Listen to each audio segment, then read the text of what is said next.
He glanced at her name tag, then at the worn edges of her order pad, and smirked. To Chu Yoonghee, the waitress standing before him wasn't a human being. She was a backdrop to his performance of power, a convenient target for the cruelty he wore as casually as his tailored blue suit. He believed that by speaking in a dialect so obscure, so deliberately complex, that even native speakers struggled with its nuances, he could reduce her to nothing in front of his companion. He believed the regional Busan slang he'd weaponized would be his secret language, an invisible cage built from consonants and contempt. He was mistaken.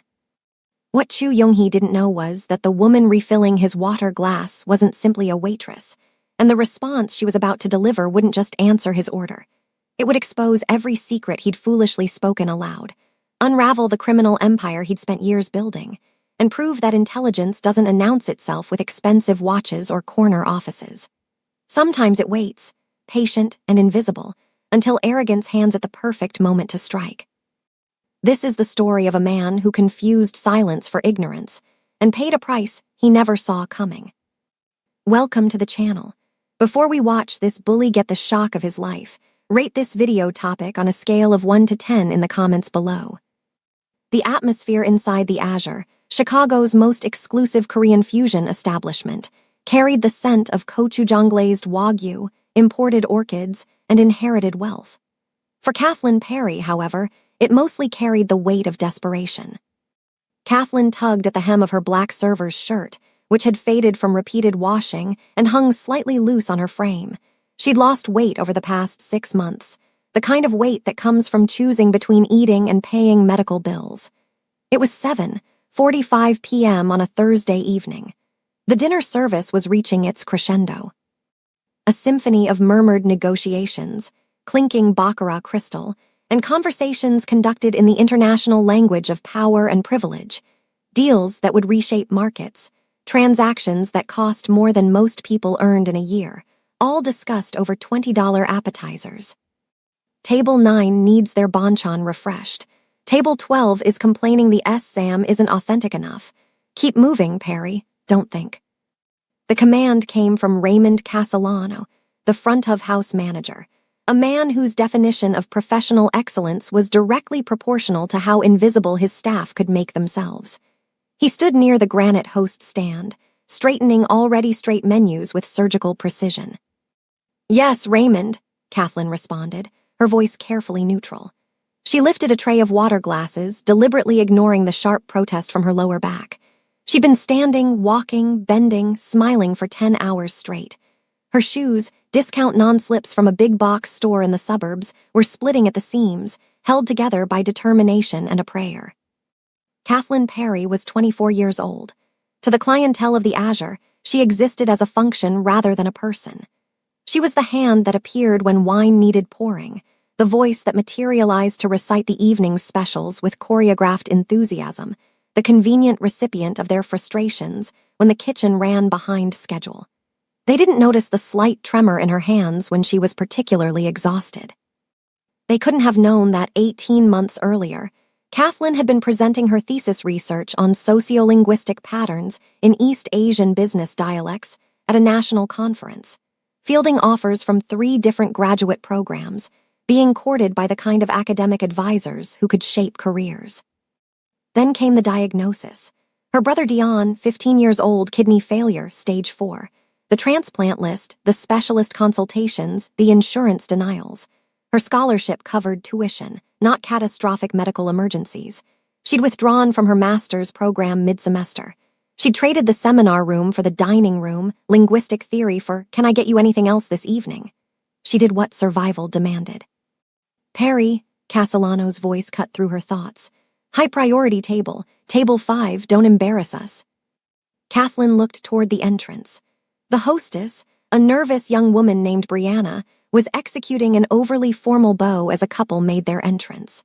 The man entered first, which told Kathleen's trained observational eye everything she needed to decode about the power dynamic that would follow. He was lean and athletic, dressed in an electric blue suit that probably cost more than 3 months of Kathleen's rent.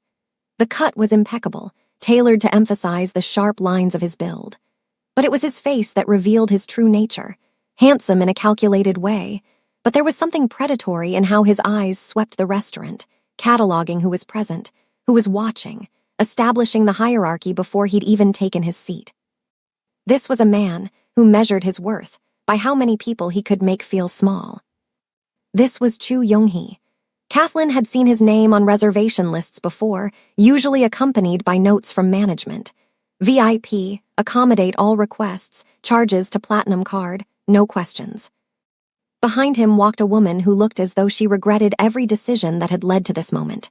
She was striking, wearing a crimson dress that should have radiated confidence, but her body language told a different story entirely. Her shoulders were drawn inward, her smile forced, her eyes darting toward the exit as if calculating escape routes. This was Hana, though Kathleen didn't yet know her name. Whatever relationship existed between these two people, one thing was evident. Hana wasn't here by enthusiastic choice.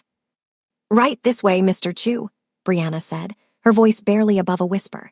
Chu didn't acknowledge her existence. He strode toward table 5, the restaurant's showpiece position, floor-to-ceiling windows overlooking the city's glittering skyline, and sat down with the territorial confidence of someone who'd never been told no in his entire life. He spread his arms across the back of the booth, claiming not just his space but everyone else's. Kathleen inhaled slowly, deliberately.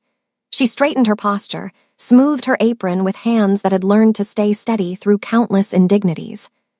Just get through the shift, she told herself, the mantra that had carried her through 6 months of this particular purgatory. Dion's dialysis appointment is Monday. The payment is due tomorrow. You can survive anything for 6 more hours. She walked toward table 5, her expression arranged into the mask of pleasant, unthreatening competence she'd perfected, the armor that allowed her to absorb their condescension without shattering. "Good evening," Kathleen said, her voice soft, professional, and carefully empty of anything that might be mistaken for personality. The alley behind the Azure smelled like every restaurant alley in America, grease traps, cigarette smoke, and the particular sourness of food waste fermenting in industrial dumpsters. Kathleen Perry stood with her back pressed against the brick wall, one foot propped up to relieve the pressure on her aching arches, a stack of handmade flashcards balanced in her palm. She flipped the card, studying the Korean characters, her lips moving soundlessly as she formed the shapes of the honorifics, feeling where her tongue needed to press against her palate to get the intonation precisely right. The translation on the back read, "Learning Korean requires dedication." She had 17 minutes before her shift started. 17 minutes to reinforce the neural pathways she was terrified of losing, to maintain the fluency she'd spent 6 years building, to remind herself that she was more than the uniform she was about to put on. The flashcards were remnants from her graduate work, though most of them she'd made in the past few months. Index cards purchased from a dollar store, filled with her cramped handwriting during the few quiet moments she could steal. Grammatical constructions, regional dialect variations, business terminology, slang from different provinces. The kind of linguistic precision that had once earned her academic accolades and now served only as a private rebellion against her circumstances. Kathleen had discovered her gift for languages by accident. She'd been 11 years old, sitting in the public library on Chicago's South Side while her mother worked a double shift at the hospital. She'd picked up a book on Japanese simply because the cover looked interesting, and something in her brain had clicked into place. The patterns, the structures, the way meaning could shift with a single particle or honorific. It was like music, except she could actually understand it. By 13. She was teaching herself Mandarin from YouTube videos. By 16, she'd added Korean, drawn initially by K-dramas her mother watched to decompress, then captivated by the language's complexity, its layers of formality, the way respect and hierarchy were encoded into every syllable. Her mother used to joke that Kathleen had been given a gift that would take her anywhere in the world. The irony wasn't lost on Kathleen that this gift, which had once promised escape, now kept her trapped in a kitchen alley, studying between shifts to keep her mind from atrophying completely. She studied another card, reviewing the rougher consonants of the Busan dialect, the way the speech patterns differed from Seoul's more refined standard. This was the kind of detail that separated adequate translators from exceptional ones, the nuance that had made her thesis advisors call her once in a generation. "Kathleen, you're on in 5. The voice belonged to Miguel, one of the line cooks, calling through the propped-open kitchen door. She waved acknowledgement without looking up, flipping through 3 more cards with practiced speed. Her brain absorbed the information the way other people breathed, automatically, completely, as though she'd been designed specifically for this purpose. She thought about Dion then, because she always thought about Dion during these stolen moments of intellectual exercise. Her little brother, who used to sit on her bed while she practiced pronunciation, laughing at the sounds she made, asking her to teach him curse words in different languages because that's what 14-year-old boys found hilarious. Dion, who'd collapsed during basketball practice 8 months ago and hadn't been the same since. Dion, whose body was betraying him in ways that medical science could fix if they could just afford the fixing. The transplant evaluation alone had cost $12,000. The surgery, when they finally found a match, would cost nearly $400,000. Their insurance, the catastrophic-only plan that was all her mother's job provided, covered approximately 30%, and only after they met a deductible that might as well have been written in scientific notation. The payment plans the hospital offered were designed for people with steady middle-class incomes, not for families where the primary breadwinner was a nursing assistant, and the second earner was a former graduate student slinging Korean fusion to people who treated her like furniture. Kathleen pocketed the flashcards and pulled out her phone. She had one text from her mother, sent 3 hours earlier. Dion's counts are stable. Try not to worry. I love you. As if not worrying were possible. As if she could compartmentalize the knowledge that her brother's kidneys were operating at less than 15% capacity, that he was exhausted all the time now, that the dialysis treatments left him so drained he could barely make it through a school day. She typed back, "Good. I'll stop by tomorrow before work. Love you both." Then she switched to her banking app, a masochistic ritual she performed before every shift. Checking account, $1,247.83. Savings account, $89.12. Credit card debt, $6,450, most of it medical expenses they'd had to charge because the alternative was letting Dion go without his medications. The math was brutal and unforgiving. She earned roughly $2,000 a month from the Azure, minimum wage plus tips, and the tips were inconsistent because people who spent $300 on dinner often felt that 15% was admirably generous. Her rent was $1,100 for a studio apartment she shared with her mother and Dion, crammed into a neighborhood where the sirens provided a consistent soundtrack. Utilities, transportation, food. She'd become an expert at the mathematics of poverty, calculating down to the dollar how much she could spend on groceries without shortchanging the medical payment plan. She'd done the projections. At her current earning rate, assuming no unexpected expenses and assuming Dion's condition didn't deteriorate, she might have saved enough for the transplant surgery in 4 years. 4 years of dialysis. 4 years of watching her brilliant, funny, basketball-obsessed little brother's life narrow down to treatment schedules and dietary restrictions. 4 years of watching their mother age a decade. 4 years of her own life suspended in this purgatory, her mind slowly going dull from disuse, her potential evaporating like water on hot pavement. She'd applied for grants, scholarships, medical assistance programs.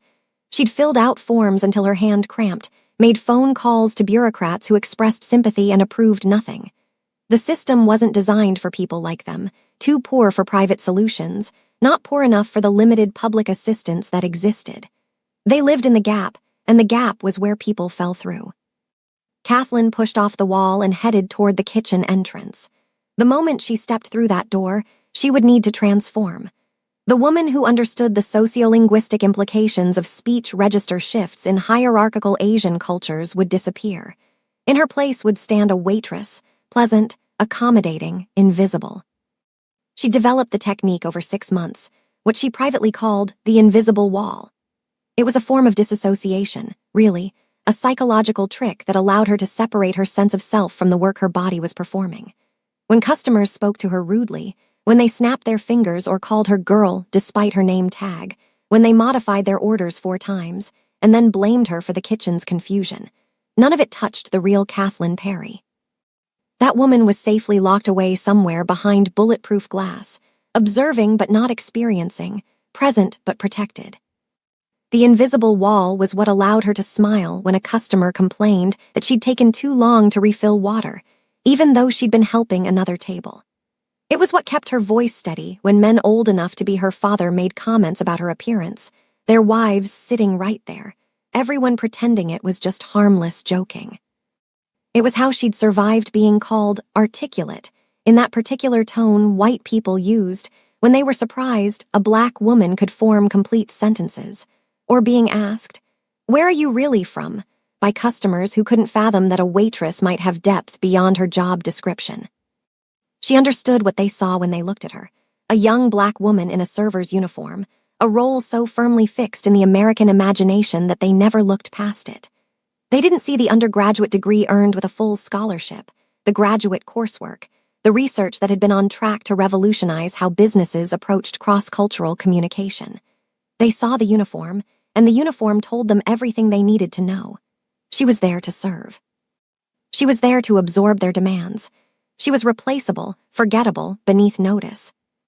The invisible wall protected her from the rage that would otherwise consume her, rage at the unfairness, at the waste of her abilities, at the way America promised that intelligence and hard work would be rewarded while simultaneously ensuring that people without family wealth spent their lives treading water.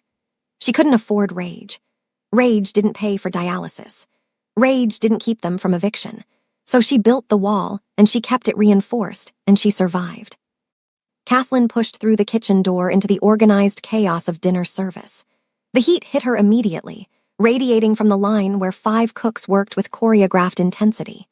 The head chef, a temperamental man named David Cho who'd trained in Seoul and never let anyone forget it, was barking orders in a mixture of English and Korean that none of his staff understood. The expeditor was plating dishes with artistic precision that would be destroyed in 30 seconds by the customers who Instagrammed their food before eating it. The dishwasher, an older Mexican man named Tomás, who was the kindest person on staff, caught her eye and nodded greeting. She grabbed her server's apron from the hook, black, starched, with pockets deep enough to hold order pads, pens, wine keys, and the emotional armor necessary for the performance ahead. She tied it with practiced efficiency, feeling the transformation complete itself. Graduate student Kathleen, linguistics prodigy Kathleen, the woman who dreamed in 3 languages and could hear the class implications in every vowel shift, that person receded. In her place stood a waitress, ready to smile on command, ready to accommodate any request, ready to be whatever these people needed her to be for the next 8 hours. Raymond Castellano appeared, clipboard in hand, his perpetually stressed expression suggesting he was single-handedly preventing the restaurant's collapse through sheer force of managerial will. "Perry, you've got Section 2 tonight, tables 4 through 8. We've got a VIP at 5, reservation under 2. He's..." Raymond paused, choosing his words carefully. "He's particular. Don't engage in unnecessary conversation. Be efficient, be invisible. Understood." "Understood," Kathleen said, her voice adopting the carefully neutral tone that conveyed competence without personality. "And Perry," Raymond's voice dropped slightly, "I know the tips in Section 2 can be inconsistent, but I need you there. You don't react to difficult customers. Some of the other servers..." He trailed off, but Kathleen understood. Some of the other servers had self-respect, had boundaries, had the economic stability to risk standing up for themselves. Kathleen had a brother on dialysis and $1,700 until rent was due. She had the invisible wall. "I'll take care of it," she said and meant it. She checked her reflection in the steel surface of the industrial refrigerator, hair pulled back into a neat bun, minimal makeup, because anything more elaborate would be gone by the end of the shift anyway, expression carefully pleasant. She looked professional, competent, and completely unremarkable. Perfect. Kathleen picked up her order pad and stepped through the door into the dining room, into the soft lighting and quiet luxury, into the world where she was invisible by design and necessity. The invisible wall clicked into place. She was ready for whatever the next 8 hours would bring, or at least, she thought she was. She had no idea that at table 5, a man in a blue suit was about to make the mistake of his life. The dining room of the Azure existed in a state of carefully manufactured perfection. Floor-to-ceiling windows lined the western wall, offering a panoramic view of Chicago's downtown skyline as it transitioned from the golden hour into evening twilight. The interior designer had chosen a palette meant to evoke both modern minimalism and traditional Korean aesthetics.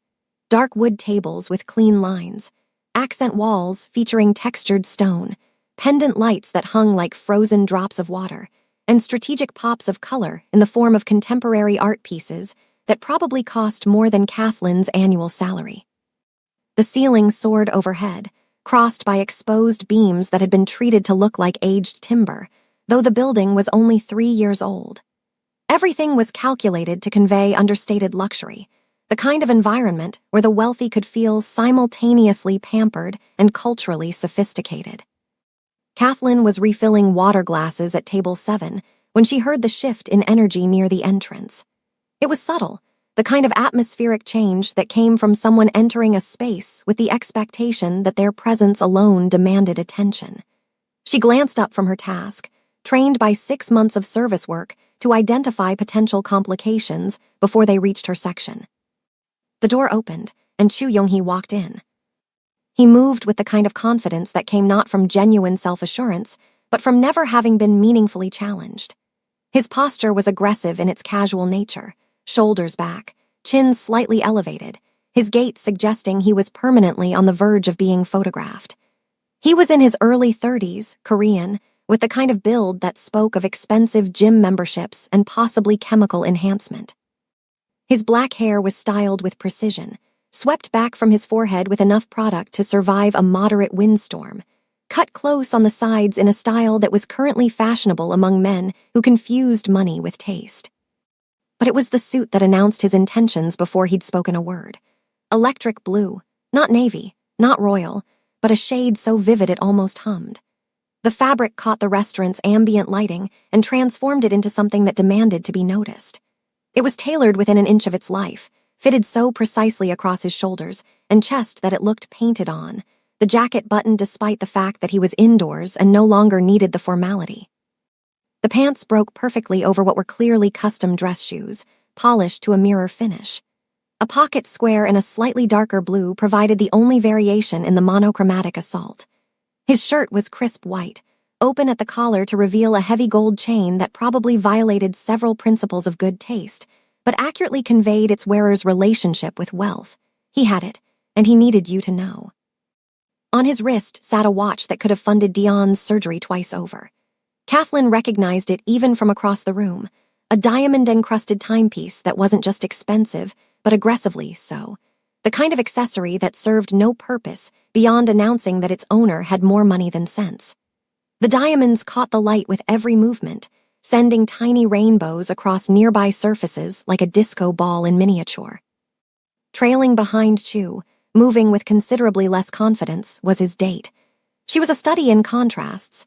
Where Chu announced himself, she seemed to be attempting to disappear. The woman was young, possibly younger than Kathleen, with delicate features and the kind of beauty that would have been striking if it weren't currently overshadowed by obvious discomfort. Her blonde hair fell in carefully styled waves around her shoulders, and her makeup was flawless in the way that suggested professional application. But her eyes kept darting around the restaurant with the trapped energy of someone calculating exit routes. Her dress was the color of fresh blood, a deep, saturated red that hugged her figure in a way that was clearly intentional but seemed to make her deeply uncomfortable. It was designer, probably chosen by Chu rather than selected by her, the kind of garment that looked expensive first and flattering second. The neckline was modest, but the fit left little to interpretation. She wore heels that added 3 inches to her height and probably subtracted considerably from her ability to run if necessary. Her hands kept moving to adjust the dress, pulling it down at the hem, checking the neckline, fidgeting with the thin strap on her shoulder, small, unconscious gestures that revealed her discomfort with being so visibly on display. She carried a clutch that matched the dress, held against her body like a small shield. Her jewelry was minimal, small diamond earrings, no necklace, which suggested either personal preference or that Chu's taste in accessories was reserved exclusively for himself. There was something in her body language, a tension in her shoulders, a tightness around her eyes that reminded Kathleen of prey animals in nature documentaries, the way they held perfectly still while predators circled, hopping invisibility might equal safety. Brianna, the young hostess, had intercepted them at the entrance. She was new, maybe 3 weeks into the job, still operating under the naive assumption that politeness would be reciprocated. "Good evening," she said, her voice carrying the rehearsed brightness of someone who'd been told that enthusiasm was a job requirement. "Welcome to the Azure. Do you have a reservation?" Chu didn't look at her. His eyes were scanning the dining room, cataloging the other patrons, assessing the audience for whatever performance he was planning. "Chu," he said, the single syllable delivered with the expectation of immediate recognition. "Table for 2. I called 3 hours ago and specified my requirements." "Of course, Mr. Chu," Brianna said, checking her tablet with fumbling fingers.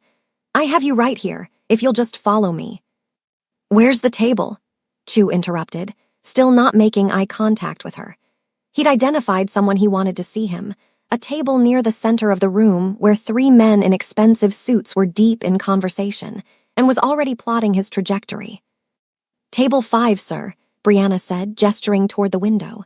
"Our premiere." "That's acceptable," Chu said, as if he'd been presented with options and had graciously selected one.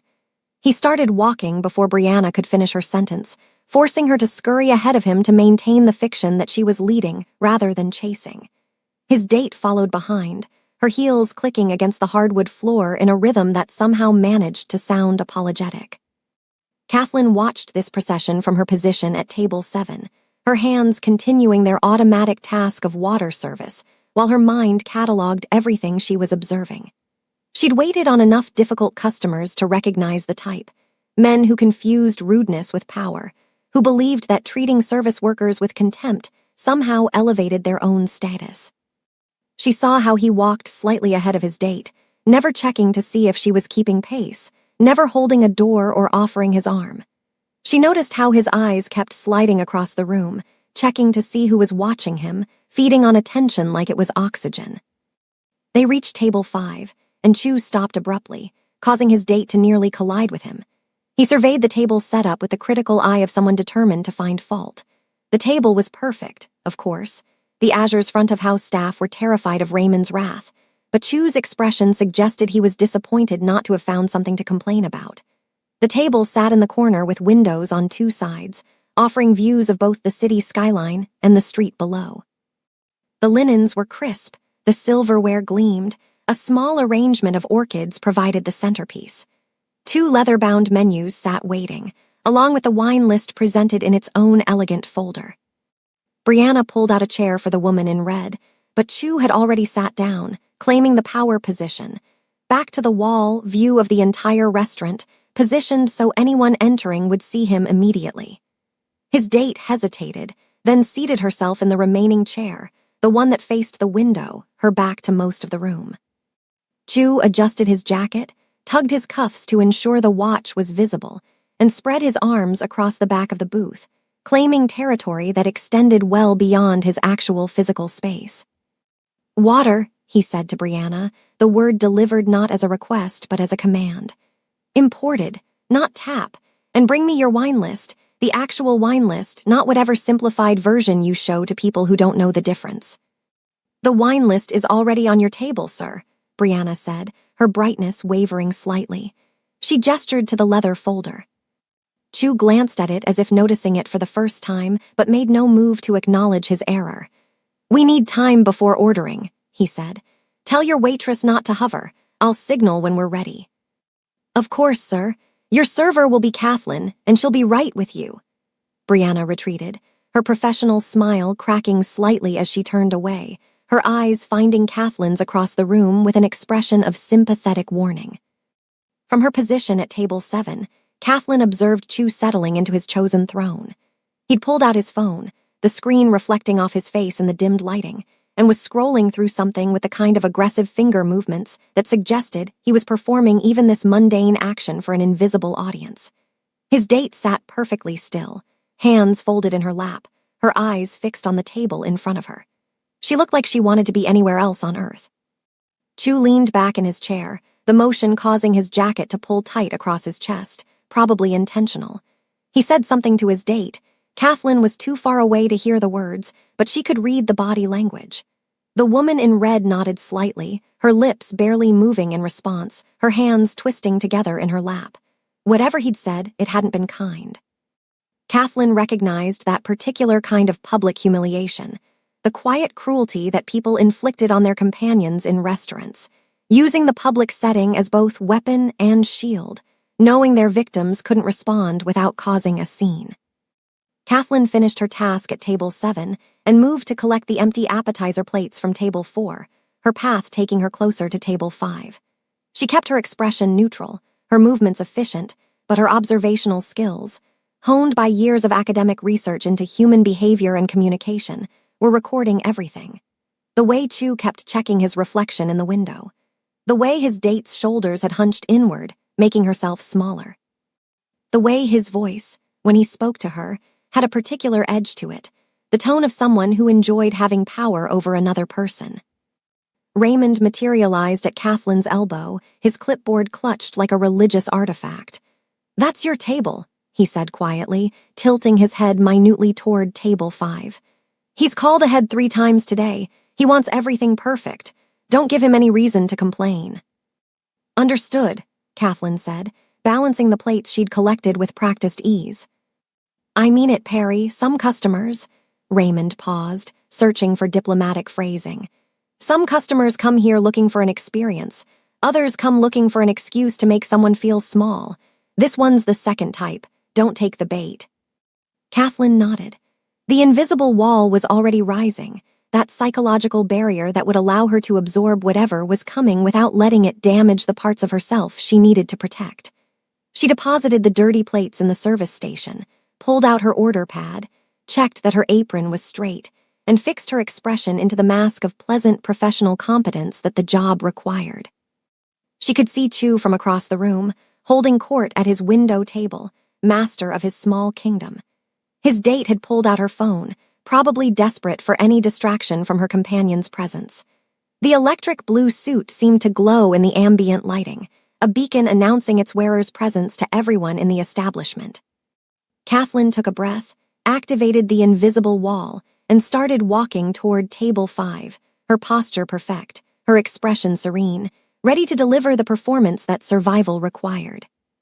She had no idea that the man in the blue suit had already decided she was beneath contempt, that he'd planned an elaborate humiliation, or that his arrogance was about to collide with her brilliance in a way that would change both their lives forever. Kathleen crossed the dining room with the measured pace of someone who'd learned to make herself unobtrusive. Her shoes made almost no sound against the hardwood floor, a skill she'd developed deliberately. Quiet footsteps meant she could approach tables without startling diners mid-conversation, could refill water glasses without interrupting the flow of business deals or romantic dinners. Invisibility had its techniques, its practiced choreography. Table 5 sat bathed in the amber glow of the setting sun filtering through the western windows. The light caught the diamond-encrusted watch on Chu Young-hee's wrist, sending fractured rainbows across the white tablecloth. He was leaning back in his chair with the posture of someone who never had to worry about taking up too much space, his phone still in hand, thumbs scrolling with aggressive swipes. His date, the woman in the crimson dress, had her own phone out now, but her grip on it looked more defensive than engaged, as if she were using it as a barrier between herself and her companion, rather than for any genuine purpose. Kathleen stopped at the appropriate distance, close enough to indicate her presence but not so close as to invade their space. She'd learned the geometry of service, the invisible boundaries that separated help from intrusion. "Good evening," she said, her voice pitched at the level of professional warmth that conveyed attentiveness without familiarity. "My name is Kathleen, and I'll be taking care of you this evening. Can I start you off with something to drink, or would you like a few more minutes to look over the menu?" Chu didn't look up. His eyes remained fixed on his phone's screen, his thumb continuing its aggressive scrolling. The seconds stretched out, each one adding weight to the deliberate dismissal. Kathleen maintained her pleasant expression, her order pad ready, her posture patient. This wasn't the first time a customer had made her wait, though the power dynamics of the situation were always the same. They had the right to her time, but she had no claim on theirs. Finally, without lifting his gaze from his phone, Chu spoke, but the language that came out of his mouth wasn't English. The Korean flowed from him in a casual stream, the particular Seoul dialect that marked him as someone who either came from or wanted to be associated with the capital's elite circles. His tone was conversational, almost lazy, the way someone might comment on the weather or the traffic. Kathleen's linguistic training, those 6 years of intensive study, and the natural gift that had made that study feel less like work and more like breathing, allowed her to parse every syllable with perfect clarity. "Look at this one," Chu said to his date, still not making eye contact with Kathleen. "She's standing there like a statue. How long do these people need before they understand basic instructions? I said we needed time." The woman in red shifted uncomfortably in her seat. Her name, Kathleen would later learn, was Hannah. She glanced up at Kathleen with an expression that contained equal parts embarrassment and something that might have been apology, though not enough apology to actually intervene. "Young-hee," she said quietly, her own Korean carrying a different accent, possibly Busan based on the vowel shapes. "She just got here." Chu waved his hand dismissively, the gesture made more elaborate by the weight of the watch. "They're all the same in these places. They hire them for their looks and then act surprised when they can't think." He finally looked up at Kathleen, and his eyes performed a slow, deliberate scan from her face down to her shoes and back up again. The assessment was clinical, dehumanizing, the way someone might examine a piece of furniture they were considering purchasing. "This one isn't even pretty enough for that excuse. Look at her shoes, those things are falling apart. And the hair, she looks like she just rolled out of bed." Kathleen's expression didn't change. The invisible wall was functioning exactly as designed, creating a barrier between the words being spoken and the woman hearing them. Her training told her that he was using the informal register, the kind of Korean you'd use with children or people you considered beneath you. The linguistic disrespect was as deliberate as the content of his words. Her face remained pleasantly neutral, her order pad still poised, her body language suggesting patient attentiveness rather than comprehension. Hannah laughed, but the sound came out wrong, too high, too brief, strangled by discomfort. It was the laugh of someone who knew they were witnessing cruelty but lacked either the courage or the power to stop it. "You shouldn't say things like that," she murmured, but her voice barely carried across the table, and there was no real conviction in the words. She was performing objection rather than embodying it. "Why not?" Chu's mouth curved into something that resembled a smile but contained no warmth. "It's not like she understands. Americans are all the same. They think the world revolves around English. They can barely speak their own language properly, let alone anyone else's." He leaned forward slightly, his voice taking on a conspiratorial tone that was still perfectly audible to Kathleen. "I could tell her exactly what I think of her and this pathetic excuse for a restaurant, and she'd just stand there with that stupid smile, nodding like a trained dog." The words hung in the air between them, invisible to everyone except Kathleen and the two people who'd spoken them.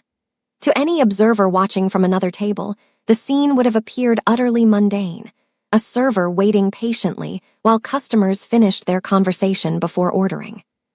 The violence of the interaction was confined entirely to language, which made it perfect for someone like Chu, who understood that certain kinds of cruelty could be conducted in broad daylight as long as you spoke the right code. Kathleen's mind was working on multiple levels simultaneously. On the surface, she maintained the performance of polite incomprehension, her face a mask of professional patience. But beneath that surface, her linguistic training was automatically analyzing everything she heard. She identified the Seoul dialect's particular characteristics, the way certain vowels were pronounced, the specific verb endings Chu chose, the social register he was using that marked her as someone unworthy of even basic courtesy. She noted Hannah's different accent, the way her Korean carried the rougher consonants and different intonation patterns of the southeastern coast. She observed how Chu's language became more crude as he continued, how he was performing his disdain not just for Kathleen, but for Hannah as well, demonstrating his power over both women through different means. The academic part of her brain, the part that had written a 30-page thesis on power dynamics in multilingual business settings, found the whole display fascinating in its textbook clarity. Chu was using language as a weapon of exclusion, creating an in-group of two people who shared linguistic knowledge, and using that knowledge to dehumanize a third person standing right in front of them. It was a classic dominance display, the kind of behavior she'd studied in theory and was now experiencing in practice. The human part of her brain, the part that existed behind the invisible wall, registered the words differently. Ugly. Slow. Stupid. These weren't new insults. She'd heard variations throughout her life, the particular ways that black women's appearance and intelligence were casually dismissed, but hearing them delivered with such casual cruelty while she was required to stand there and smile added a particular flavor of humiliation to the experience. Chu was warming to his subject now, encouraged by Hana's nervous laughter and Kathleen's apparent incomprehension. Look at her just standing there, he continued, his Korean flowing easily now. Probably can't even count to 10 without using her fingers. These service jobs are perfect for people like her. No thinking required, just smile and carry plates. Even that seems to be challenging, based on how long she's taking. Hana glanced at Kathleen again, and this time there was something more complex in her expression. Guilt, perhaps, or recognition of her own complicity in what was happening. But she didn't speak up. Instead, she took a sip of the water that had been preset on the table, her hand trembling slightly as she lifted the glass. You know what the funniest part is? Chu leaned back again, his voice taking on the satisfied tone of someone who believed he was being particularly clever. Americans always talk about being so advanced, so civilized, but they can't be bothered to learn any language except their own. They expect the whole world to accommodate them, to speak English everywhere they go. And then they act confused when the rest of us talk about them right in front of their faces. It's like having conversations around a particularly stupid dog. You know it can't understand, so you can say whatever you want. He picked up the wine list, making a show of examining it while continuing his monologue. I could order in Korean, make her run back and forth to the kitchen trying to figure out what I'm saying, watch her get more and more confused. That might actually be entertaining. Better than listening to her butcher the specials with that accent. Kathleen remained perfectly still, her expression unchanged. The order pad in her hand hadn't moved. Her posture suggested she was simply waiting patiently for them to finish their conversation and turn their attention to ordering, a well-trained server who knew not to interrupt customers mid-discussion. Anyone watching from a distance would see nothing unusual in the tableau, just another table where the diners were taking their time deciding what to order. But Kathleen's heart was beating faster now, her body responding to the stress even as her face refused to show it. The invisible wall was doing its job, containing the emotional response that would have been natural, appropriate, human. Behind that wall, she was simultaneously translating, analyzing, and feeling 3 parallel processes running at different speeds. The translator in her noted the grammar, the vocabulary choices, the social implications of his register. The analyst in her recognized the pathology of his behavior, the deep insecurity that required him to diminish others to feel elevated. The human in her felt the sting of every word, even as she refused to let that sting show on her face. This was what survival looked like. This was what it meant to need a job so desperately that you stood still, while someone dehumanized you in a language they assumed you didn't speak. This was what it meant to have a brother whose life depended on your ability to endure humiliation without response. The invisible wall wasn't just psychological protection. It was economic necessity, the barrier between employment and unemployment, between paying the rent and eviction, between Dion's dialysis treatments and medical crisis. Chu finally looked directly at Kathleen, his eyes making contact for the first time since she'd approached the table. His expression was one of performative impatience, as if she'd been the one keeping him waiting rather than the other way around. He spoke in English now, his words slow and loud, the way people often spoke to those they assumed were intellectually limited. We need more time. Come back later. Each word was separated by a pause, as if the spaces between them would somehow enhance comprehension.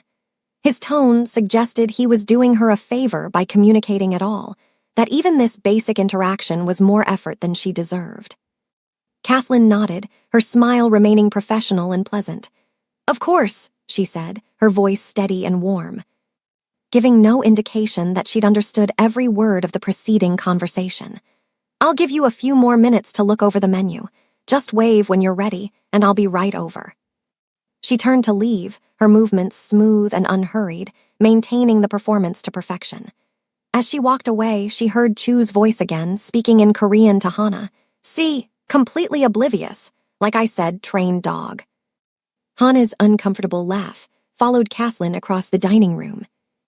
Chu treats people like dirt just because he has money. If you think everyone deserves respect regardless of their job, hit the like button to prove him wrong. Kathleen made it back to the service station before allowing herself a single, slow breath. Her hands were steady as she set down her order pad. Her expression remained neutral, professional. But behind the invisible wall, in the private space where her true self still existed, she was making calculations. She was remembering every word Chu had spoken, filing away the information with the precision her linguistic training had instilled. She didn't know yet how this encounter would resolve, didn't know that she was standing at the edge of a moment that would change everything. For now, she simply straightened her apron, picked up a water pitcher, and prepared to continue her shift. The invisible wall held firm. She would survive this, the way she'd survived everything else. She always did. Kathleen stayed away from table 5 for exactly 7 minutes, a duration she calculated would seem appropriately respectful of their request for time without appearing neglectful. She spent those minutes attending to her other tables, refilling a bread basket at table 4, clearing appetizer plates from table 6, answering a question about gluten-free options for an anxious diner at table 8. The routine tasks allowed her hands to stay busy while her mind processed what had just occurred. She'd been called worse things in her life. The particular intersection of being black and female in America meant she'd accumulated an entire catalog of insults. Some whispered behind hands, others shouted from passing cars, still others delivered with the kind of polite racism that hid contempt behind concern. But there was something particularly corrosive about being dehumanized in a language the speaker assumed you didn't understand. It was like being forced to witness your own erasure, to stand present while someone discussed your absence. The invisible wall held, though. It always did. That was its purpose. She glanced across the dining room toward table 5. Chu was gesturing animatedly now, his phone finally put away, his attention focused on Hana. The woman in red was leaning back slightly, her body language defensive, but she was listening. Chu's expression had shifted from casual disdain to something more animated, almost excited. Whatever he was saying to her now was different from the lazy cruelty of his earlier commentary. There was energy in his movements, purpose in his posture. Raymond appeared at Kathleen's elbow, his clipboard absent for once, replaced by a wine bottle he was examining with the intensity of someone reading encrypted intelligence. "Table 5 flagged me down," he said quietly. "They're ready to order. The gentleman was very specific that he wanted you, not one of the other servers." His tone suggested this was not good news. "Understood," Kathleen said, setting down the water pitcher she'd been holding. She pulled out her order pad, checked that her pen was working, and smoothed her apron one more time, small rituals that helped activate the performance mode she needed. "Perry," Raymond's voice stopped her before she could move. "Whatever he says, whatever he asks for, just accommodate it. We can't afford complaints from customers like him. He knows people." The unspoken message was clear. Chu Young-hee was someone whose displeasure could have consequences beyond a single bad review. In the ecosystem of high-end dining, there were customers whose opinions carried weight, whose social media posts could damage reputations, whose complaints to ownership could end careers. Raymond's job security depended on keeping such people satisfied, which meant Kathleen's job security depended on absorbing whatever treatment those people chose to deliver. "I'll take care of it," Kathleen said, and meant it in ways Raymond couldn't possibly understand. She crossed the dining room again, her pace measured, her expression set to its default mode of professional pleasantness. As she approached table 5, she could see that something had shifted in the dynamic between Chu and Hana. The woman in red was shaking her head slightly, her mouth forming words that looked like objections, but her protest lacked conviction. Chu was grinning now, an expression that contained genuine amusement rather than his earlier performative superiority. He'd pulled out his wallet, expensive leather, probably Italian, and was removing what looked like a significant amount of cash. Kathleen stopped at the appropriate distance from the table. "Good evening again," she said, her voice carrying the same warm professionalism as before, as if the earlier interaction had never occurred. "Have you had a chance to decide, or can I answer any questions about our menu? Chu looked up at her, and his grin widened. He said something in Korean to Hana, too quickly for Kathleen to catch all the words, but she heard, "Watch this," clearly enough. Then he turned his attention fully to Kathleen, and his expression shifted into something that was almost friendly, which somehow felt more dangerous than his earlier disdain. "Actually," he said in English, drawing out the word, "my companion and I were just discussing the menu, and we've noticed something interesting." He gestured to the leather-bound menu in front of him. "This is supposed to be a premier Korean fusion establishment, correct?" "That's correct," Kathleen said, her pen poised over her order pad. "And yet," Chu continued, his tone suggesting he was building toward something, "the menu seems somewhat limited in its scope. Rather pedestrian, if I'm being honest. Galbi, bulgogi, bibimbap, very standard. The kind of dishes you'd find at any Korean restaurant in any American city." He paused, letting his criticism settle. "Where's the authenticity? Where's the real Korean cuisine?" Kathleen maintained her pleasant expression. This was a trap, clearly, though she couldn't yet see its full dimensions.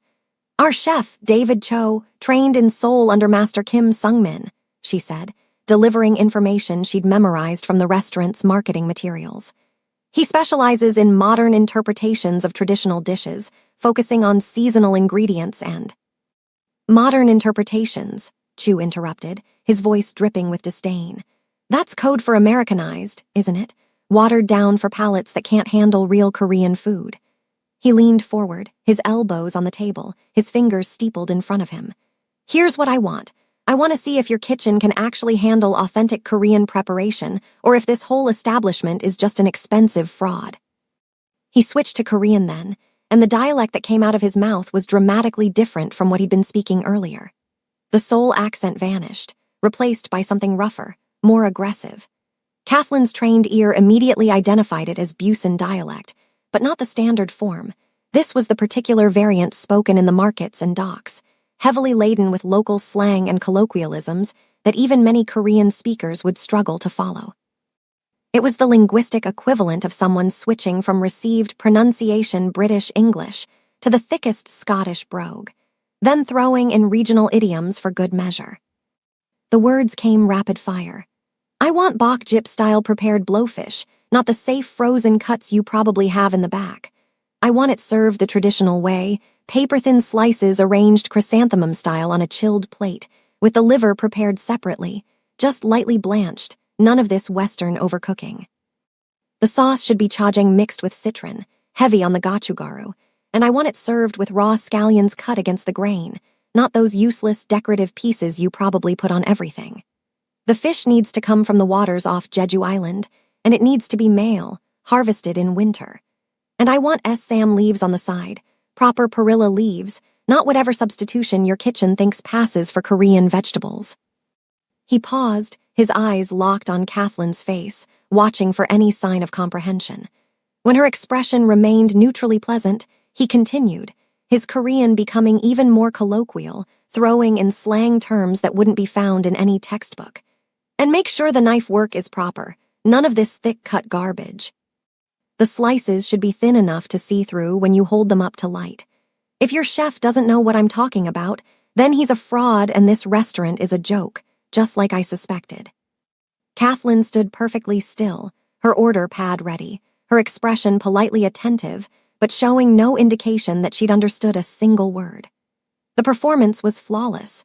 She looked exactly like someone waiting patiently for a customer to finish speaking in a foreign language, so she could politely ask them to repeat it in English. Hana was staring at Chu with an expression that mixed horror and fascination. "Young-hee," she said quietly in Korean, "blowfish isn't even on the menu, and you know it's not." "That's exactly the point," Chu said, switching to English for Kathleen's presumed benefit, his grin returning. "I've just ordered a complex, traditional Korean dish that's not on the menu, in a dialect that's not standard Korean, using terminology that even most Korean speakers wouldn't know." He pulled out his phone and set it on the table between himself and Hana. "Here's the bet. I'm wagering $5,000 that she'll either have to admit she didn't understand a word I said, or she'll go back to the kitchen and completely butcher the order. and we'll get to watch this whole fancy operation fall apart trying to figure out what I actually wanted." He counted out 50 $100 bills from his wallet, making a show of arranging them in a neat stack on the table beside his phone. The diamonds in his watch caught the light as he moved, sending sparkles across the white tablecloth. "Either way, we expose this place for what it really is, a pretentious fraud that hired people based on how they look rather than what they know. And as a bonus, we get to watch her squirm when the kitchen calls her back to admit she got everything wrong." Hannah was shaking her head, her discomfort now mixed with something that might have been genuine concern. "This is cruel," she said quietly. "You're setting her up to fail. She probably needs this job." "So do thousands of other people," Chu said dismissively. "If she can't handle the requirements of working in a Korean restaurant, she should find employment elsewhere. This is natural selection. The incompetent get weeded out, and someone more qualified takes their place. I'm actually doing her a favor, showing her she's in over her head before she wastes more time in a position she's not qualified for." He looked back up at Kathleen, who'd been standing through this entire exchange with the patience of someone accustomed to waiting while customers debated their orders. Her expression hadn't changed, still pleasantly professional, still ready to help, showing no reaction to the stack of money now sitting on the table or the conversation happening in front of her. Chu switched back to the heavy Busan dialect, adding more details to his order. "And make sure the fish is prepared no more than 30 minutes before serving, any longer and the texture's wrong. The presentation plate should be traditional ceramic, not those modern square plates you people seem to love. And I want the meals served in the proper sequence, the sliced fish first, then the liver preparation, then the vegetables, not all at once like you're at some kind of buffet." He leaned back, crossing his arms, his expression one of satisfied anticipation. The trap was fully set now.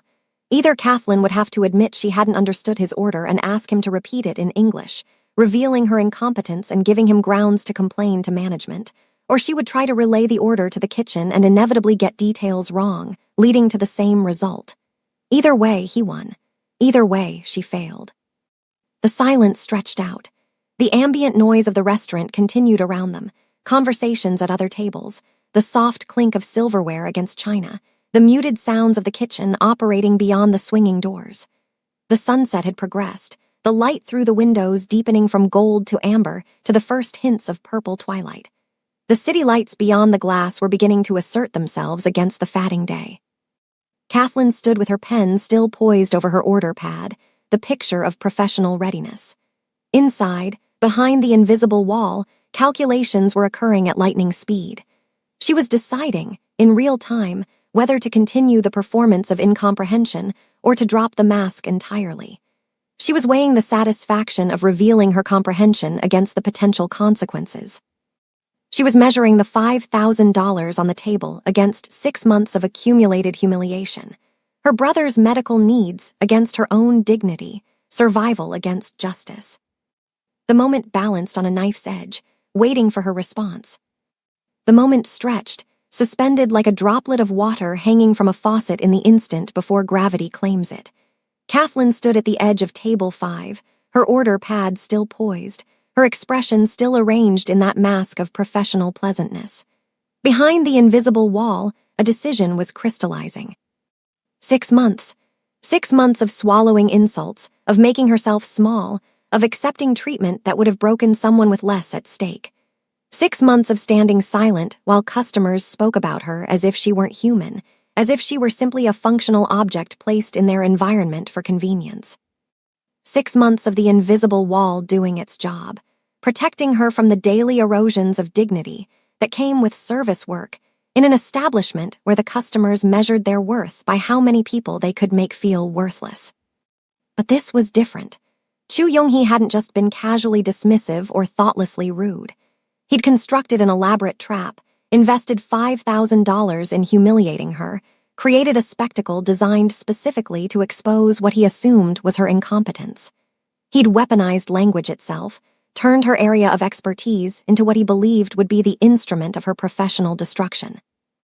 And he'd done it all while believing she was too stupid to understand, too ignorant to recognize what was happening, too beneath his consideration to pose any kind of threat. He'd made a fundamental miscalculation. He'd assumed silence meant ignorance. He'd confused the performance of subservience with actual inferiority. He'd looked at her worn shoes and her waitress uniform and concluded that he knew everything worth knowing about who she was. Kathleen felt something shift inside her, like tectonic plates moving after years of pressure. The invisible wall had served its purpose, had kept her employed and her brother in treatment. But maintaining that wall required her to accept a fundamental lie about herself, that her brilliance didn't matter, that her years of study were irrelevant, that the gift she'd been born with had no value in the world she was forced to inhabit. She thought about Dion, about the dialysis treatments and the transplant fund that grew with agonizing slowness. She thought about her mother, working double shifts and pretending not to notice how much weight Kathleen had lost. She thought about the thesis she'd never finished, the career she'd abandoned, the future she'd traded for survival. And she thought about the man sitting in front of her, smirking with the confidence of someone who'd never faced consequences for his cruelty, who genuinely believed that money and malice entitled him to treat other human beings as props in his personal theater. The decision made itself. Some moments demanded surrender, others demanded truth. Kathleen straightened her spine, a subtle shift in posture that transformed her presence entirely.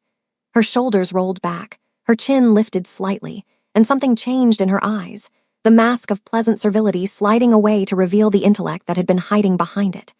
She looked directly at Chu Yonghee, meeting his eyes with a level gaze that contained no deference, no uncertainty, no trace of the subservient performance she'd been maintaining.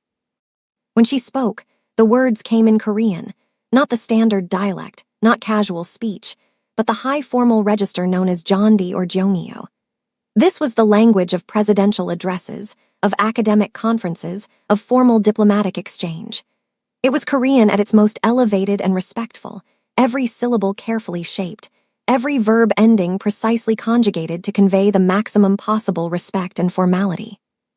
Her pronunciation was flawless, her intonation perfect, carrying the educated soul accent that marked speakers of the highest social and educational status.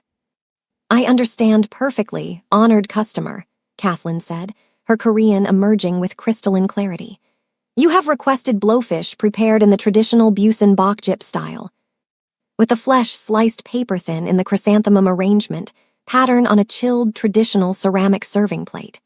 You have specified that the fish should be male, harvested during winter months from the waters off Jeju Island, and that it must be prepared no more than 30 minutes prior to service to maintain optimal texture." She paused, her pen moving across her order pad with practiced efficiency, recording the order in a mixture of Korean characters and her own shorthand. Chu's expression had frozen mid-smirk, his mouth still slightly open, his eyes widening with something that hadn't yet resolved into any specific emotion. Hana had gone completely still, her water glass suspended halfway to her lips, forgotten. Kathleen continued, her formal Korean flowing with the ease of someone who'd spent years studying not just the language, but the cultural contexts that gave it meaning. "You have requested the liver prepared separately, lightly blanched rather than fully cooked in the Western style, served after the initial fish course to maintain the traditional sequence. The accompanying sauce should be chajang with citron, heavy concentration of chili pepper powder, served with raw scallions cut against the grain to release maximum flavor. You have also requested proper perilla leaves for wrapping, not substitutions." She looked up from her order pad, her expression now professional but no longer subservient. The shift was subtle but unmistakable. She was no longer a waitress speaking to a customer, but one expert addressing another, one person of education engaging with someone who'd revealed far more about themselves than they'd intended. "However, sir, I feel obligated to inform you of several complications with your order." Her Korean remained impeccably formal, the kind of language that conveyed respect while simultaneously establishing her own authority. "First, while our chef trained under Master Kim in Seoul and maintains excellent technique, we do not currently have blowfish on premise. Fugu requires specialized licensing due to the tetrodotoxin content, and our restaurant's permits do not extend to preparing potentially lethal ingredients. Even if we could legally serve it, the preparation time you've requested would be impossible given current kitchen operations." Chu's face had gone through several shades of color, settling on something between white and gray. His mouth worked soundlessly, trying to form words that wouldn't come. The $5,000 still sat on the table between them, the stack of bills now looking less like a boast and more like evidence. Kathleen wasn't finished. Second, I should mention that I couldn't help but overhear your earlier conversation regarding smuggling routes through Inchinport. Her tone remained perfectly polite, perfectly formal, but there was steel underneath now. While I'm certain that discussion was theoretical in nature, I feel compelled to note that the Azure's dining room, being a public space with excellent acoustics, may not provide the level of privacy such sensitive topics typically require. The gentleman dining alone near the corner window, for instance, has been quite attentive to the conversations around him. She gestured subtly toward the far corner of the restaurant, where an elderly Korean man sat by himself, newspaper folded beside his plate, his posture suggesting someone who'd been quietly observing everything. Kathleen had noticed him earlier. He'd been there when she'd arrived for her shift, his presence so unobtrusive that most staff had stopped registering him after the first hour. But she'd seen his eyes tracking across the room, seen the way he'd paused his meal during certain moments, and her instincts had flagged him as someone paying far more attention than his newspaper suggested. But returning to your order, Kathleen continued smoothly, while we cannot accommodate the blowfish preparation, I would be honored to recommend several alternatives that would showcase our chef's expertise with Korean seafood preparations. We have an exceptional raw halibut that could be prepared in a similar presentation style, served with traditional accompaniments. Alternatively, our sanekji preparation has received particular acclaim, live octopus prepared in the traditional style, served with sesame oil and sea salt. She paused, then added with the same flawless formality. Given the complexity of flavors you've indicated preference for, I would recommend pairing any seafood selection with our 2019 Domaine Leflave Puligny Montricot. The minerality and crisp acidity would complement the delicate seafood flavors while providing contrast to the spice elements you've requested in the sauce preparations. We also have a Korean makgeolli that our sommelier has selected specifically to pair with traditional preparations, if you'd prefer to maintain regional authenticity throughout your meal. The silence that followed her words was absolute. Even the ambient noise of the restaurant seemed to have diminished, as if the entire dining room had collectively leaned in to witness what was happening at table 5. Hannah's water glass had made it back to the table, set down with a small click that sounded unnaturally loud in the quiet. Her hand had moved to cover her mouth, her eyes wide with an expression that combined shock, horror, and something that might have been suppressed delight. Chu Yonghee looked like a man who just watched his entire world rearrange itself into a configuration he couldn't recognize. His mouth opened, closed, opened again. His hand moved unconsciously to his throat, as if checking that he could still breathe. The arrogant confidence that had characterized every moment since he'd walked into the restaurant had evaporated entirely, replaced by something raw and desperate. The look of someone realizing they'd just made a catastrophic mistake, but not yet understanding the full dimensions of their error. You speak Korean, he finally managed, the words coming out in English, his voice stripped of its earlier certainty. Kathleen smiled, a small, professional expression that contained multitudes. Yes, sir, she said, still in formal Korean. I completed my undergraduate degree in East Asian linguistics with a focus on Korean dialectical variations. My graduate research specifically examined sociolinguistic patterns in hierarchical business communications. The Busan market dialect you employed is actually quite fascinating from a historical perspective. It retains several grammatical constructions that have disappeared from the standard Seoul dialect, particularly in the informal speech registers used among traders and fishermen. She tilted her head slightly, her expression remaining perfectly polite. Your command of it is quite good, though I detected some vocabulary choices that suggest you learned it as an adult rather than acquiring it naturally during childhood. The way you pronounced certain vowels in the heavy slang terms showed Seoul influence. Understandable, given that Busan dialect is rarely taught formally. Most people who speak it learned from family or community immersion. Hannah made a sound that might have been a laugh or a gasp, quickly stifled behind her hand. Her eyes were darting between Chu's stricken expression and Kathleen's composed one, as if watching a tennis match where the score had suddenly and inexplicably reversed. Chu's face had progressed from gray to red, a flush of color that started at his collar and spread upward. His hands gripped the edge of the table, knuckles white with tension. The watch on his wrist caught the light as his hand trembled slightly, those diamonds suddenly looking less like symbols of success and more like the gaudy costume jewelry of someone desperately trying to prove something. I think, Kathleen continued, her formal Korean maintaining its perfect courtesy, that perhaps we should start fresh with your order. Unless, of course, you'd like to proceed with the blowfish request, in which case I'll need to explain to our chef why we're attempting to serve an unlicensed and potentially lethal dish based on a customer's explicit instructions. I'm certain that conversation would be fascinating, particularly if we need to document it for liability purposes. The threat was delivered with such perfect politeness that it took a moment to register as a threat at all. But Chu heard it clearly, the implication that she'd understood not just his order but his entire intention, that she could document his attempt to set her up for failure, that she had witnesses to his cruel little game.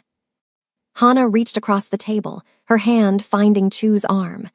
"Young-hee," she said quietly in Korean, "I think we should just order something from the menu." But Chu wasn't listening to Hana. He was staring at Kathleen with an expression that had moved past shock into something darker, something that combined humiliation with a growing awareness of danger. His mind was racing backward through the evening, replaying every word he'd spoken in Korean, every insulting comment he'd made assuming she couldn't understand. And more than that, he was remembering the specific details he'd discussed, the smuggling routes, the business operations, the casual admissions of illegal activity delivered in what he'd believed was a safe, secret language. The $5,000 still sat on the table between them, but nobody was looking at the money anymore. That bet, that elaborate trap designed to humiliate a waitress, had detonated in Chu's face with spectacular precision. He'd wanted to expose incompetence, and instead had exposed himself.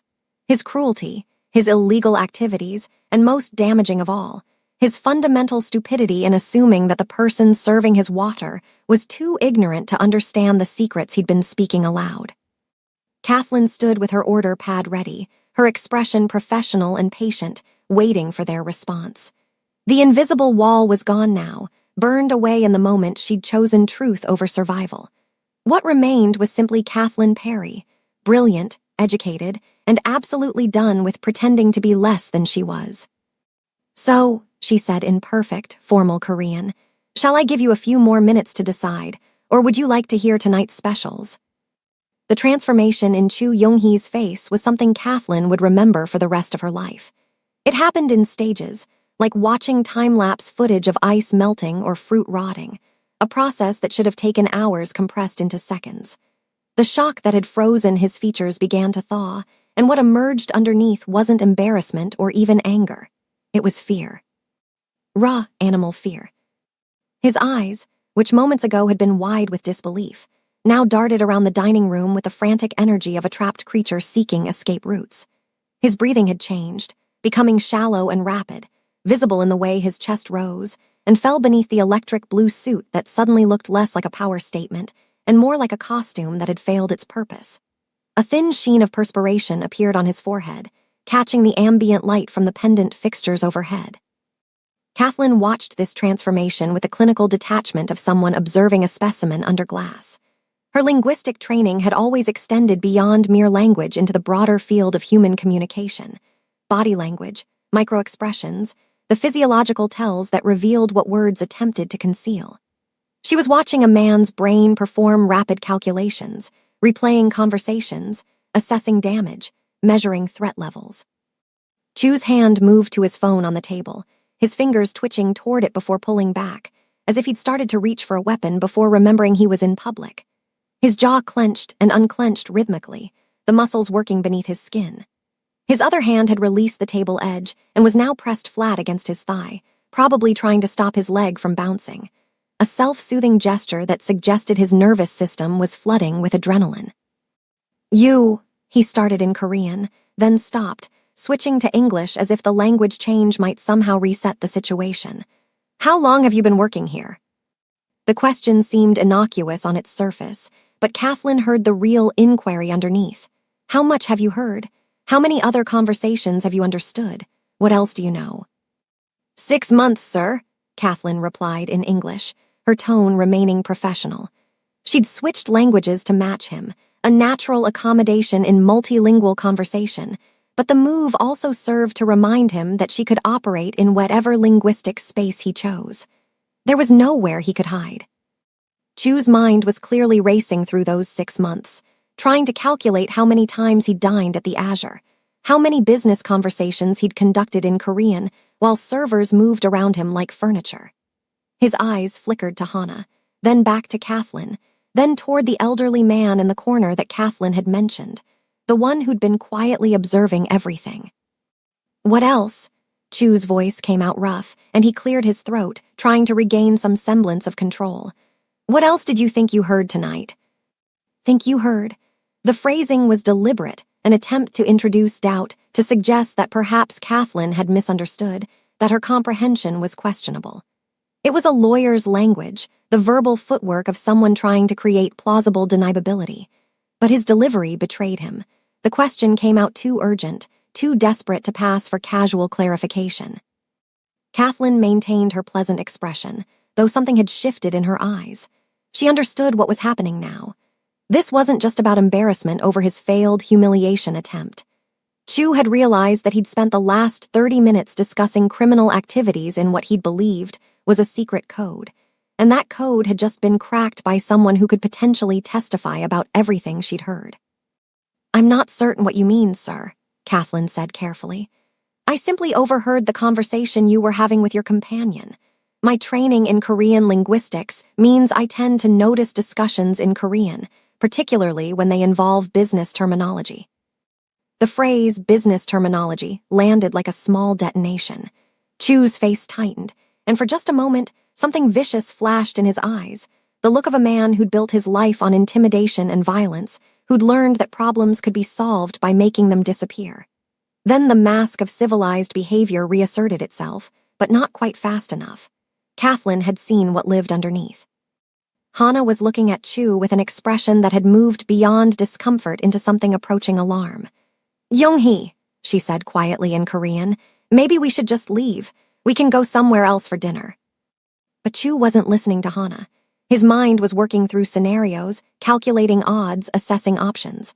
Kathleen could almost see the thoughts forming behind his eyes. This waitress understands Korean. She heard me discussing port operations, shipping routes, customs arrangements. She heard specific names, specific locations. She heard enough to create problems, serious problems. Problems that could lead to investigations, audits, arrests. The criminal enterprise Chu had been so casually discussing wasn't some minor operation. Kathleen's memory replayed fragments of what she'd heard during his earlier conversation with Hana, before the elaborate ordering trap. He'd mentioned Incheon Port, talked about modified shipping containers, referenced someone named the accountant, who handled customs documentation. The details had seemed abstract when she'd first heard them, just background noise to process and dismiss. But now those fragments assembled themselves into a coherent picture, smuggling, almost certainly. Probably high-value goods, given Chu's obvious wealth and his connections to what he'd called the organization. And he'd discussed all of it in front of her, believing she was too stupid to understand, too insignificant to matter. Chu's hand moved to his water glass, gripping it tightly enough that Kathleen worried briefly that it might shatter. He took a long drink, using the moment to compose himself. When he set the glass down, his expression had hardened into something calculated and cold. I think there's been a misunderstanding, he said, his English now carefully controlled, each word precisely articulated. My companion and I were discussing a television show, a crime drama, very popular in Korea. Perhaps your understanding of cultural context isn't as comprehensive as your vocabulary. He smiled, but the expression didn't reach his eyes. It's easy to misinterpret conversations when you're not familiar with pop culture references. It was a decent attempt at recovery, the kind of explanation that might have worked if Kathleen hadn't heard the entire conversation in context, complete with specific numerical figures, dates, and logistical details that no television plot would require. But more telling than the words was the threat implicit in his tone. He was offering her an exit, a way to pretend she'd misunderstood, and embedded in that offer was a warning about what might happen if she didn't take it. "Of course, sir," Kathleen said neutrally, neither confirming nor denying his explanation. "My apologies if I misunderstood the context of your discussion." But her careful neutrality only seemed to increase Chu's agitation. He wanted her to commit, to explicitly state that she'd been mistaken, to give him something he could point to later as proof that she'd admitted her own unreliability. Her refusal to do so left the threat of her knowledge hanging in the air between them. Chu's eyes darted to his phone again, and this time his hand actually moved toward it before stopping. Kathleen understood that impulse too. He wanted to call someone, to report this problem, to set in motion whatever mechanisms he had access to for dealing with threats. But he couldn't do it here, not in the middle of a crowded restaurant, not with witnesses around. Whatever action he decided to take would need to wait until he had privacy. The $5,000 still sat on the table, now looking less like a bet and more like evidence of premeditation. Chu stared at the money for a moment, then swept it back into his wallet with jerky, aggressive movements. The gesture was partly practical, removing evidence of the bet he'd made, but mostly it seemed to be a way to channel the violent energy that was clearly building in his body. His movements were too sharp, too forceful, the physical expression of someone barely containing their rage. "Young-hee, please," Hana said again, her voice taking on an edge of genuine fear.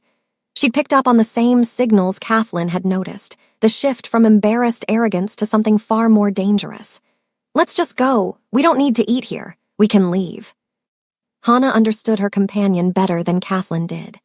She'd seen this progression before, this particular pathway from humiliation to fury to action. And whatever action Chu typically took when he felt threatened, it clearly frightened Hana enough that she wanted to remove them both from the situation immediately.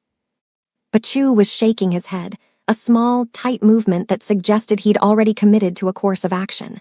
"No," he said quietly, still in English. "No, we're not leaving. We're going to stay and have a proper meal. We're going to show that there are no hard feelings, no misunderstandings. Everything is perfectly fine." The words were ostensibly conciliatory, but his tone carried an undercurrent of something else entirely. Kathleen recognized it with a chill that ran down her spine. This was the voice of someone making a threat while disguising it as friendliness, the verbal equivalent of a predator's smile. Chu looked directly at Kathleen, and his expression was now one of calculated assessment. He was studying her the way he might study a business problem, looking for weaknesses, identifying pressure points, determining the most efficient method of neutralization. "I'm sure our server here is very professional," he said, his words clearly meant for her benefit.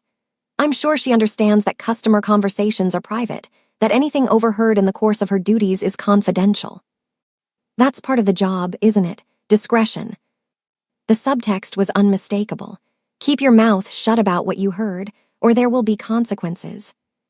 Kathleen maintained her professional composure, but internally she was recalculating her own risk assessment. She dropped the mask of incomprehension, thinking it would simply expose Chu's cruelty and perhaps restore some small measure of her own dignity. She hadn't fully considered that the man she was dealing with might have the resources and the willingness to make serious problems for people who threatened his operations.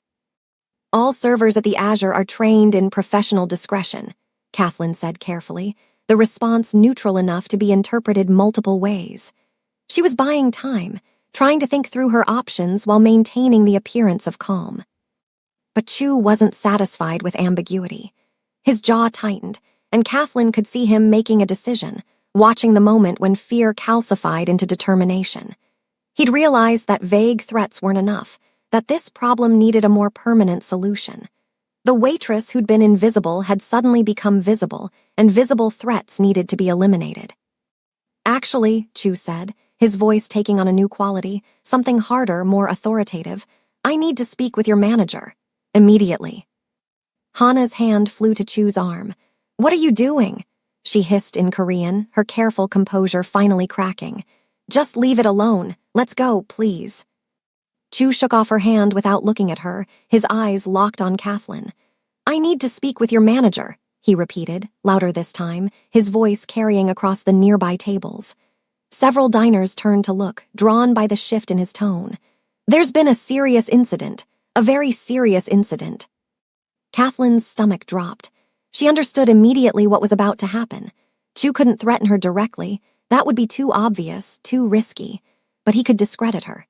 He could manufacture a complaint, create a narrative where she was the problem, get her fired before she had the chance to report anything she'd overheard. A fired waitress with a customer complaint on her record would have no credibility if she went to the police. It was elegant in its viciousness. He would destroy her ability to threaten him by destroying her reputation first. "I'll get him for you right away, sir," Kathleen said, her voice steady despite the adrenaline now flooding her own system. She turned to leave, and as she did, she caught a glimpse of the elderly Korean man in the corner. He'd set down his newspaper entirely now and was watching their table with undisguised interest, his expression unreadable but his attention absolute. As Kathleen walked toward the kitchen to find Raymond, her mind was racing. The invisible wall she'd maintained for 6 months was gone, burned away in a moment of justified defiance. But what she'd revealed by dropping that wall had put her in genuine danger. Chu Young-hee wasn't just an arrogant customer. He was a criminal with resources, with connections, with the ability to make serious problems for people who threatened his operations. And she'd just made herself his biggest problem. Behind her, she heard Chu's voice speaking rapidly in Korean to Hana, too quietly for Kathleen to make out the words from this distance. But she didn't need to hear them to know what he was planning. The man who'd entered the restaurant radiating arrogant confidence was now calculating how to destroy a waitress before she could destroy him. The question was whether Kathleen could find a way to protect herself before he succeeded. Kathleen pushed through the swinging door into the kitchen's controlled chaos, the temperature change hitting her like a physical force.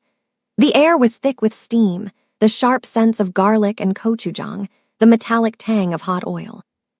The line cooks moved with choreographed precision, their calls and responses forming a rhythm that had no room for hesitation or error.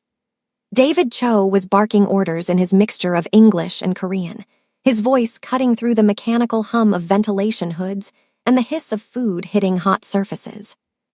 Raymond was near the expediting station, his clipboard pressed against his chest like armor, examining a plate arrangement with the intensity of a jeweler inspecting a diamond for flaws. He looked up as Kathleen approached, and something in her expression must have telegraphed trouble because his own face immediately tightened with preemptive stress. "What is it?" Raymond asked, his voice low and tense. Around them, the kitchen continued its mechanical dance, indifferent to whatever drama was unfolding in the front of house. "Table 5, Kathleen said, keeping her voice steady through sheer force of will. "Mr. Chu has requested to speak with you. He says there's been a serious incident." Raymond's eyes closed briefly, a gesture that conveyed both resignation and barely suppressed panic. "What kind of incident?"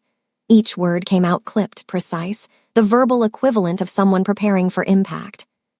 Kathleen hesitated, trying to determine how much to explain.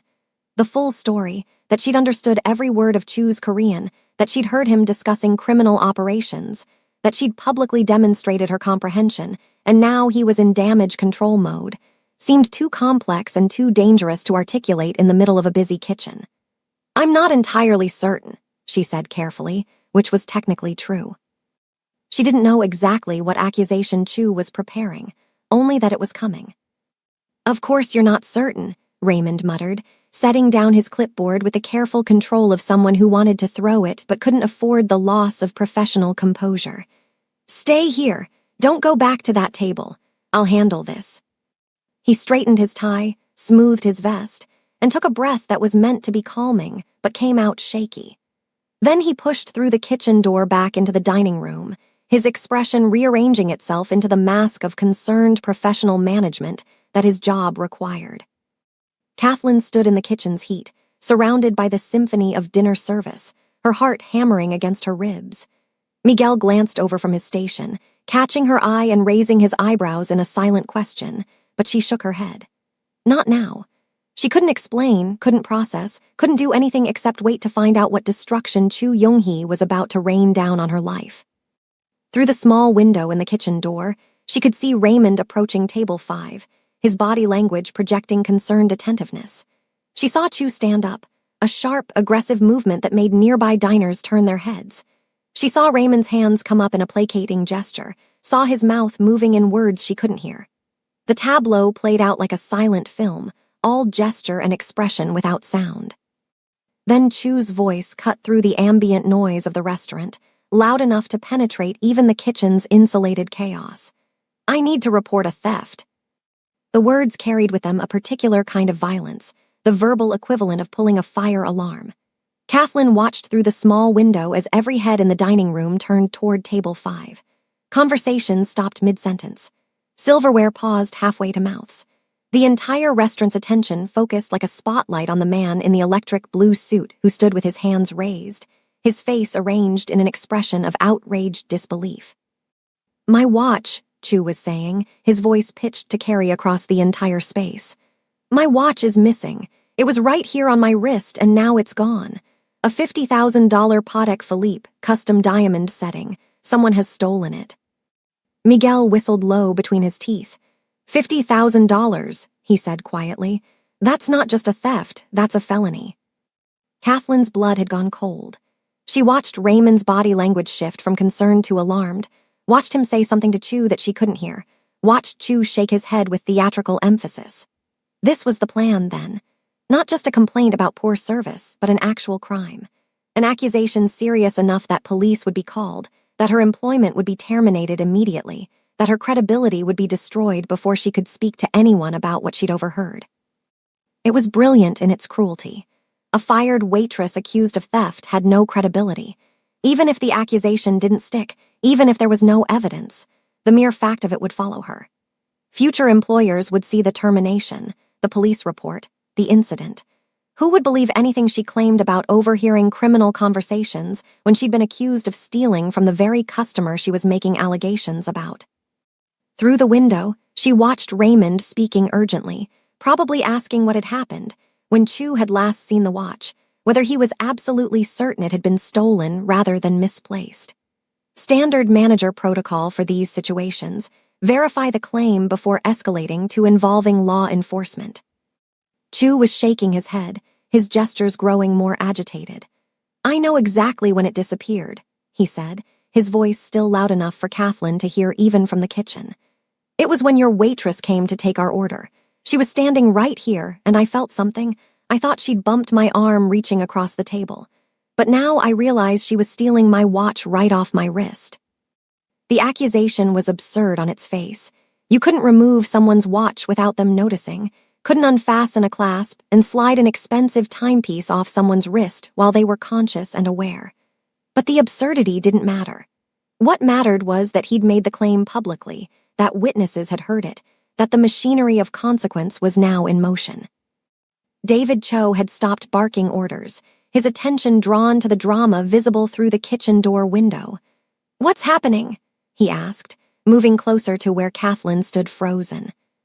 "The customer at table 5 is claiming someone stole his watch," Miguel explained, his eyes also fixed on the scene unfolding in the dining room. "Who's he accusing?" David asked, though his tone suggested he already knew the answer. Before anyone could respond, Raymond pushed back through the kitchen door, his face flushed and his movements sharp with stress. His eyes found Kathleen immediately. "Perry, I need you to come with me, now." "What's happening?" Kathleen asked, though she knew, had known from the moment Chu had decided she was a threat that needed to be neutralized. "Mr. Chu is claiming that his watch was stolen while you were at his table," Raymond said, his voice tight and formal, already distancing himself from her. "He's insisting that we search you before calling the police." "That's ridiculous," Kathleen said, but even as the words left her mouth, she knew they sounded defensive, exactly how a guilty person would respond. "I didn't take his watch. I didn't touch him at all." "Then you won't mind being searched," Raymond said, the statement phrased as logic but functioning as a trap. "Refuse and look guilty. Submit and validate the accusation. There was no good option." "Raymond, this is insane," Kathleen said, hearing the edge of desperation creeping into her voice and hatting it. "Why would I steal from a customer? How would I even?" "I don't know what happened," Raymond interrupted, his tone suggesting he very much had already decided what had happened. "But we need to resolve this immediately. The customer is threatening to call the police and sue the restaurant for employing thieves. So either we search you and prove his accusation is baseless, or he makes that call and it becomes an official police matter with you as the prime suspect.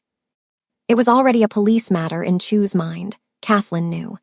This search wasn't about finding the watch, it was about theater, about publicly humiliating her, about creating a narrative that would destroy her credibility. But she had no choice. Refusing would only make her look more guilty, would give Chu exactly what he wanted. "Fine," she said, her voice hollow. "Search me, I don't have his watch." Raymond nodded curtly and gestured toward the back hallway that led to the employee lockers and the manager's office. "Not here, in private." As Kathleen followed Raymond through the kitchen, she was aware of every eye tracking her movement. The cooks had all stopped working, dinner service temporarily suspended by drama. Their expressions ranged from sympathetic to suspicious, and she couldn't even blame the suspicious ones. How many times had she herself heard about restaurant theft, about servers pocketing cash or stealing valuables left on tables? It happened. Not often, but enough that the accusation carried inherent plausibility. They walked past the dish pit where Tamaz stood with his hands still in the gray water, his weathered face creased with concern. They passed the walk-in cooler with its industrial hum, the dry storage with its careful inventory labels, the employee area with its battered lockers, and the bulletin board covered in work schedules and health code posters.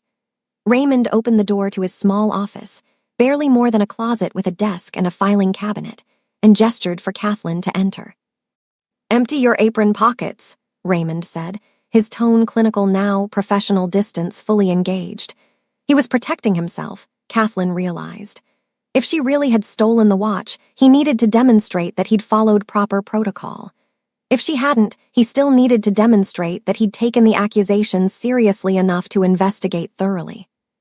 Kathleen reached into her apron pockets with hands that had started to tremble despite her efforts to control them. She pulled out her order pad, 2 pens, a wine key, a handful of single-dollar bills from tips, some loose change. She set each item on Raymond's desk with deliberate care, creating a small inventory of her innocence. "Turn the pockets inside out," Raymond said. She did, showing the empty fabric. The pockets of her black slacks were next, nothing except a tissue and her locker key. Her hands were shaking visibly now, adrenaline and fear and rage all combining into a physical tremor she couldn't suppress. "There's nothing," she said, hearing her voice crack slightly. "Raymond, I swear to you I didn't take his watch. This is—" "Wait," Raymond said, his eyes fixed on something on his desk. He reached past the items Kathleen had emptied from her pockets and picked up her order pad, flipping it open. Several napkins fell out from between the pages, and as they fluttered to the desk, something caught the light. Something that glittered with diamond fire. Kathleen's breath stopped in her chest. Nestled among the white napkins was a watch, an unmistakably expensive watch, its face surrounded by a setting of diamonds that caught the fluorescent office lighting and transformed it into rainbow fire. The band was platinum or white gold, heavy and substantial, the kind of weight that would make its presence known on a wrist. The watch face showed complications in multiple subdeals, the kind of craftsmanship that indeed could cost $50,000. "No," Kathleen said, the word coming out as barely more than a whisper. "No, that's not, I didn't." But even as she spoke, she knew how it sounded. She knew what Raymond was seeing, a waitress caught with a customer's expensive watch hidden in her order pad, the exact location where she could have quickly stashed it while pretending to write down an order. The evidence was damning in its simplicity. No ambiguity, no room for alternative interpretation. Raymond's face had gone hard, all the professional courtesy draining away to reveal disappointment and anger underneath.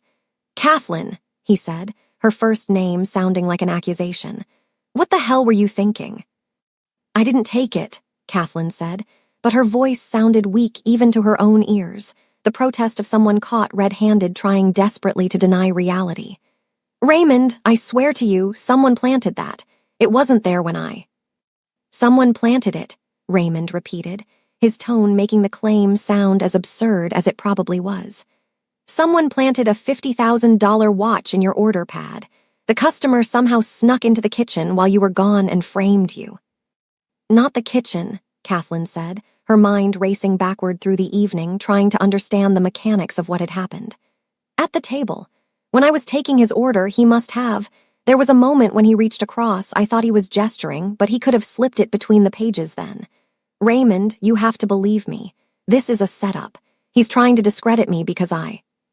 She stopped, realizing that explaining why Chu would want to discredit her would require revealing that she'd understood his Korean conversation about smuggling operations, which would sound paranoid and desperate, exactly how a thief would sound while trying to deflect blame. Raymond was already shaking his head, his expression suggesting he'd heard enough. I need to call Mr. Chu back here, he said, reaching for his phone. And then we're calling the police. Kathleen, I'm sorry, but you're terminated effective immediately. You need to surrender your apron and leave the premises before law enforcement arrives. Raymond, please, Kathleen started, but he was already moving past her, opening the office door, clearly done with the conversation. Through the doorway, Kathleen could see the kitchen staff pretending to work while actually watching the drama unfold. She could see Miguel's sympathetic face, David's carefully neutral expression, Tomas's weathered features creased with concern. She could see her entire life collapsing in real time, the job she needed to pay for Dion's treatment, her clean employment record, her freedom potentially forfeit to a false accusation she had no way to disprove. Chu Yonghee had executed his plan with precision. He'd created a crime, manufactured evidence, and destroyed her credibility in one elegant move, and there was nothing she could do to stop it. The watch sat on Raymond's desk, glittering with malevolent beauty, silent testimony to a theft Kathleen hadn't committed and couldn't prove she hadn't committed. She was trapped, and they both knew it. He's willing to send an innocent woman to jail just to save his own skin. This is pure evil. Subscribe to the channel if you want to see Kathleen take this monster down. Raymond had his phone in hand, his thumb hovering over the screen, when a voice cut through the kitchen's tense atmosphere with the authority of a judge's gavel striking wood. That will not be necessary. The voice came from the dining room, carrying through the open office door with a quality that demanded attention without requiring volume. It was the kind of voice that had spent decades issuing commands and expecting obedience, refined by age, but losing none of its power in the refinement. Every head in the kitchen turned toward the source. Through the doorway, Kathleen could see movement in the dining room. The elderly Korean man who'd been sitting alone in the corner, the one she'd noticed earlier, the one who'd been quietly observing everything, was standing now.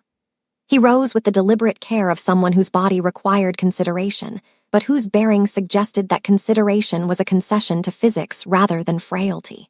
He folded his newspaper with precise movements and set it on his table beside his half-finished meal.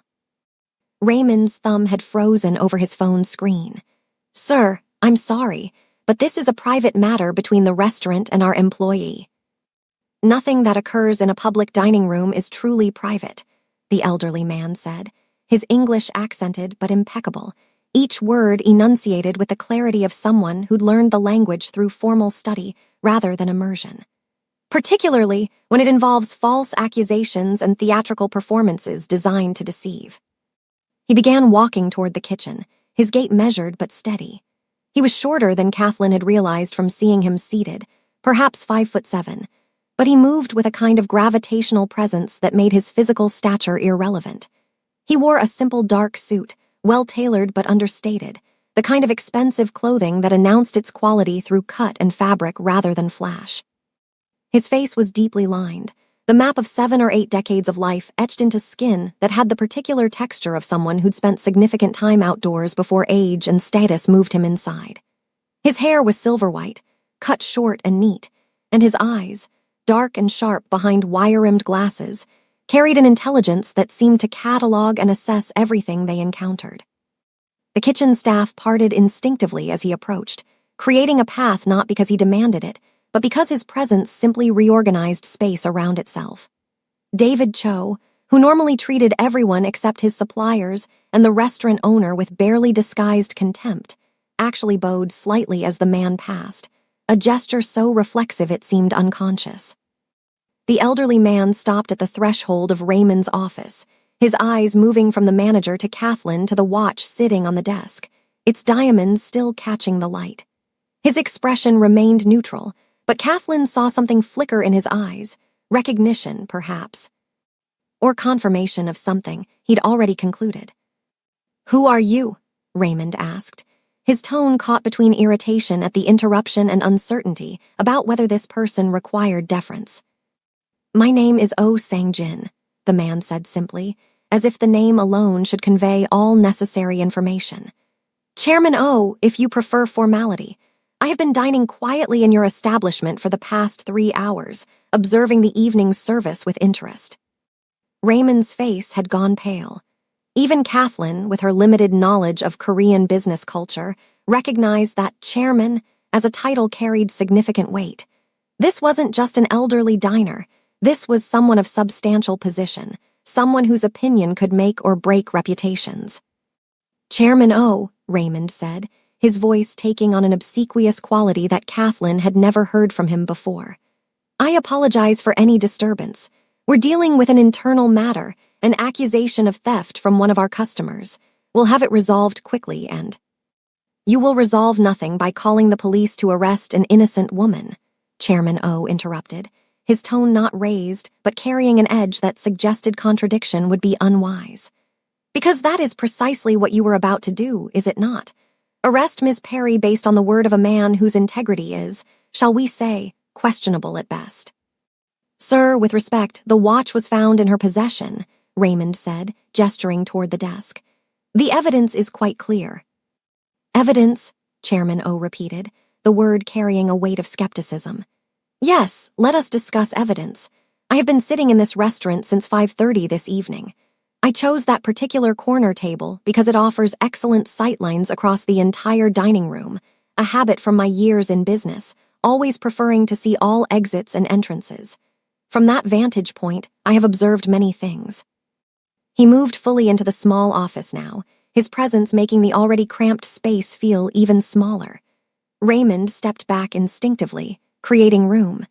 Chairman O reached past him and picked up the watch from the desk, holding it up to examine it in the light. The diamonds caught the fluorescent glow and scattered it across the office walls in fractured rainbows. "An expensive piece," Chairman O observed. "Patek Philippe, as Mr. Chu claimed. Though I notice he specified $50,000, when in fact this particular model with this diamond setting retails for closer to $75,000. Interesting that he would undervalue his own property, is it not? Almost as if he anticipated insurance complications and wanted to keep the reported value below certain threshold amounts." Raymond's mouth opened and closed without sound. Kathleen found herself holding her breath, watching this elderly man dismantle Chu's narrative with the precision of a surgeon working with a scalpel. "But I digress," Chairman O continued. "The relevant observation is this. I watched Mr. Chu throughout his meal. I watched him speak cruelly to his companion in Korean, assuming, incorrectly as it happens, that no one present could understand him.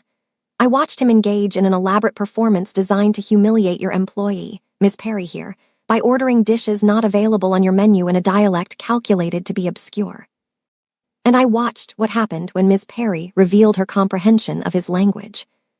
He set the watch back on the desk with a gentle click. Mr. Chu's reaction was most illuminating. "I have spent 40 years in business, much of it dealing with individuals who operate in the gray areas of legality. I know the particular expression that crosses a man's face when he realizes he has been speaking too freely in front of the wrong person. I saw that expression on Mr. Chu's face the moment Ms. Perry responded in Korean." Chairman O turned to look directly at Kathleen, his sharp eyes meeting hers. "You understood his earlier conversation as well, did you not? The discussion about port operations, shipping routes, customs arrangements. You heard him discussing business that cannot withstand scrutiny." Kathleen hesitated, glancing at Raymond, whose face had progressed through several shades of confusion.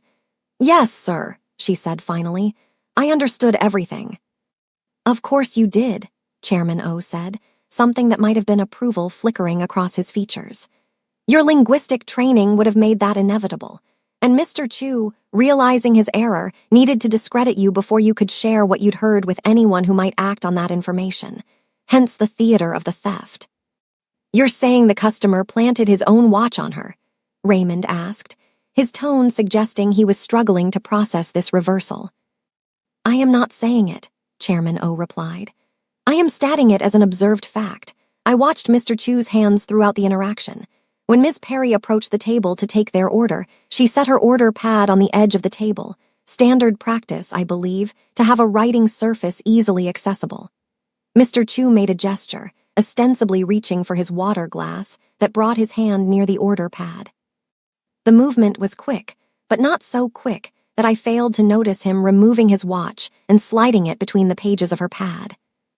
He looked at Raymond with an expression that conveyed both patience and warning. I saw the entire sequence. Mr. Chu removed his own watch and planted it on your employee, then waited a calculated amount of time before creating a scene and demanding she be searched. It was competently executed. I will grant him that. Had I not been paying attention, had I not been specifically watching because his earlier behavior had flagged him as someone worth observing, he might have succeeded. The silence in the office was absolute. Even the ambient sounds of the kitchen seemed to have diminished, as if the entire restaurant were holding its breath. Kathleen felt something unlock in her chest, not relief, not yet, but the first possibility of relief, the recognition that someone with authority had witnessed the truth and was willing to speak it. Why would he do such a thing? Raymond asked, though his tone suggested he was beginning to understand. Because Ms. Perry is a threat to him, Chairman O said simply. Not intentionally, perhaps, but a threat nonetheless. She possesses knowledge about his operations that could prove damaging if shared with appropriate authorities. By framing her for theft, by destroying her credibility and employment, he removes that threat. A fired waitress accused of stealing has no credibility to make allegations about criminal activity overheard during the course of her work. It is, from his perspective, an elegant solution. Chairman O turned back to Kathleen, and his expression softened slightly. I apologize that you were subjected to this, Miss Perry. Men like Mr. Chu view the world as a hierarchy of power, with those in service positions existing solely for their convenience. The notion that someone serving his meal might possess intelligence equal or superior to his own is incomprehensible to him. His arrogance made him careless, and his carelessness has now exposed him to consequences he likely never imagined. Sir, Raymond interjected, his voice cautious, what you're describing is a serious accusation against a customer. If we act on your statement and you're mistaken, or if this is somehow a misunderstanding. I am not mistaken, Chairman O said, his voice taking on a quality that suggested the conversation was concluded. And if you require additional verification, I would suggest examining the security footage from your dining room cameras. I noticed at least 3 cameras with clear views of Table 5. They will confirm everything I have described. Raymond's face went through another transformation. He'd clearly forgotten about the security cameras, which were primarily installed to deter theft and monitor staff, but which recorded everything that occurred in the dining room. If Chairman O's account was accurate, the footage would show Chu planting the watch himself. I will provide a full statement, Chairman O continued, and I am prepared to testify to what I witnessed should this matter proceed to legal action. But first, I believe we should address the situation in your dining room, where Mr. Chu is undoubtedly wondering why the police have not yet arrived to arrest the woman he has framed. He gestured toward the dining room with one hand, a motion that somehow conveyed both invitation and command. Shall we? I believe Mr. Chu and I have matters to discuss, long overdue matters as it happens. There was something in the way Chairman O said this last statement, a weight beneath the words, a suggestion of history and authority that made Kathleen's spine straighten with attention. This wasn't just an elderly diner who'd happened to witness a crime. This was someone who knew Chu Yonghee, or knew of him, and whose intervention carried implications beyond simply correcting an injustice. Raymond was nodding, his earlier certainty completely evaporated, replaced by the desperate desire to avoid making a catastrophic mistake. Yes, of course. Chairman O, if you'll follow me. Ms. Perry should accompany us, Chairman O said, cutting off Raymond's attempt to take control of the situation. She is owed an apology, and she should witness what happens next. I believe she has earned that right. He looked at Kathleen directly, and something in his eyes suggested he understood exactly what the past hour had cost her. The fear, the humiliation, the sense of helplessness in the face of manufactured accusations. Come, he said gently. Let us go collect the justice you are owed. Kathleen picked up the watch from Raymond's desk, holding it carefully, and followed Chairman O out of the cramped office, through the kitchen where every staff member stood watching with expressions ranging from confusion to dawning understanding, and back into the dining room where Chu Young-hee sat waiting for his trap to spring closed. He had no idea that the trap was about to close on him instead. The dining room had transformed during Kathleen's absence in the office. What had been the typical Friday evening atmosphere of muted conversations and clinking silverware had evolved into something else entirely, a theater waiting for its final act. Nearly every diner had abandoned the pretense of eating, their attention focused on table 5 where Chu Young-hee sat with Hana, his posture radiating impatient vindication. He'd been checking his phone repeatedly, clearly expecting the arrival of police vehicles, the satisfaction of watching Kathleen Perry led away in handcuffs. When Chairman O emerged from the kitchen with Kathleen and Raymond following behind, Chu's head snapped up. His expression cycled through confusion. Why was the old man from the corner involved? Then irritation at the delay, then something darker as he registered the way Chairman O moved through the space, the way other diners tracked his passage with recognition in their eyes. Chairman O walked with measured steps, his path taking him not toward his own table, but directly toward table 5. The restaurant had gone almost silent, the kind of hush that falls when everyone present senses they're about to witness something significant. Even the kitchen noise seemed to have diminished, as if the building itself were holding its breath. Chu stood as Chairman O approached, a reflexive gesture of courtesy that he seemed to regret immediately, as if standing had somehow ceded a tactical advantage. "Can I help you?" he asked in English, his tone caught between dismissiveness and uncertainty. Up close, Chairman O's age was more apparent, but so was something else, a quality of presence that made Chu's expensive suit and diamond watch look like costume jewelry on a child playing dress-up. "Sit down, Young-hee," Chairman O said quietly, switching to Korean. Not a request, a command. The use of his given name without honorifics, delivered in that tone of absolute authority, made Chu's face drain of color. He sat down abruptly, the movement graceless and automatic. Hana, who'd been watching this exchange with growing alarm, pushed her chair back slightly, as if trying to distance herself from whatever was about to occur. Chairman O remained standing, positioning himself so that while he appeared to be addressing Chu, his voice would carry across the dining room to the dozens of witnesses who were now watching without pretense. "I have been sitting in this restaurant for 3 hours, he said, still in Korean, his voice pitched to carry without shouting. 3 hours of observing the evening service, of watching how people conduct themselves when they believe they are among inferiors who cannot understand them, who cannot judge them." He paused, letting the words settle. Several of the nearby diners were Korean or Korean American, Kathleen realized, watching their expressions shift as they followed Chairman O's words. Others might not understand the language, but were reading the body language clearly enough. This was a reckoning. "I watched you enter this establishment with arrogance," Chairman O continued. "I watched you treat the staff with contempt. I watched you speak cruelly about a young woman who was serving you with professionalism and dignity, using language as a weapon because you believed yourself safe behind the barrier of her presumed ignorance." Chu's hands gripped the edge of the table, his knuckles whitening. "I don't know what you think you saw, but—" "Be silent," Chairman O said, the 2 words carrying such weight that Chu's mouth snapped shut as if physically compelled. "I am not finished. I watched you discover that this young woman understood every word you'd spoken. I saw the precise moment when you realized you had discussed matters that cannot withstand scrutiny, that you had exposed operations that require darkness to function. And I watched you make the decision to destroy her rather than accept responsibility for your own carelessness." Chairman O turned slightly, gesturing to Kathleen, who still held Chu's watch in her hand. "I watched you remove your own watch and plant it in Ms. Perry's order pad. I watched you wait a calculated interval before creating a theatrical scene, before demanding she be searched, before attempting to have her arrested for a theft you yourself had staged." The color had returned to Chu's face now, but as a deep flush that started at his collar and spread upward. "That's absurd," he said, but his voice cracked on the words, betraying him. "Why would I?" "To discredit her before she could report what she'd overheard," Chairman O said calmly. A fired waitress accused of theft has no credibility. A clever plan, I will grant you that. Competently executed. It would have worked had I not been watching. Had I not been paying very close attention to you specifically because your behavior flagged you as someone worth observing.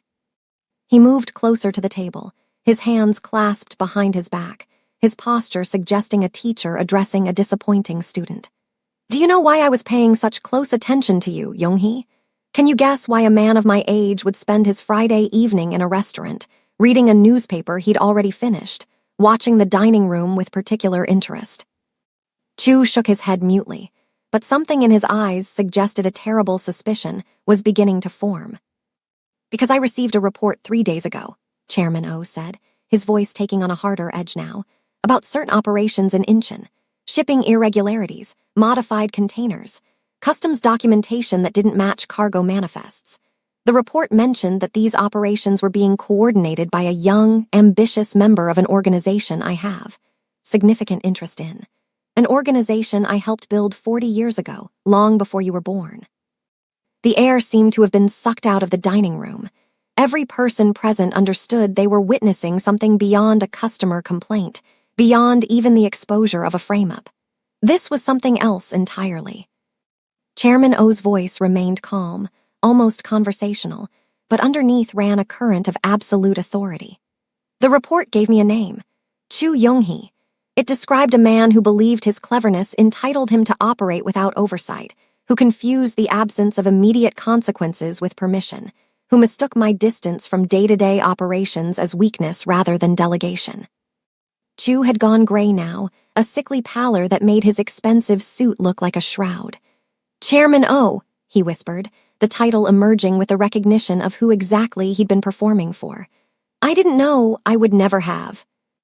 You would never have spoken so freely had you known I was present, Chairman O finished for him. Yes, that much is evident.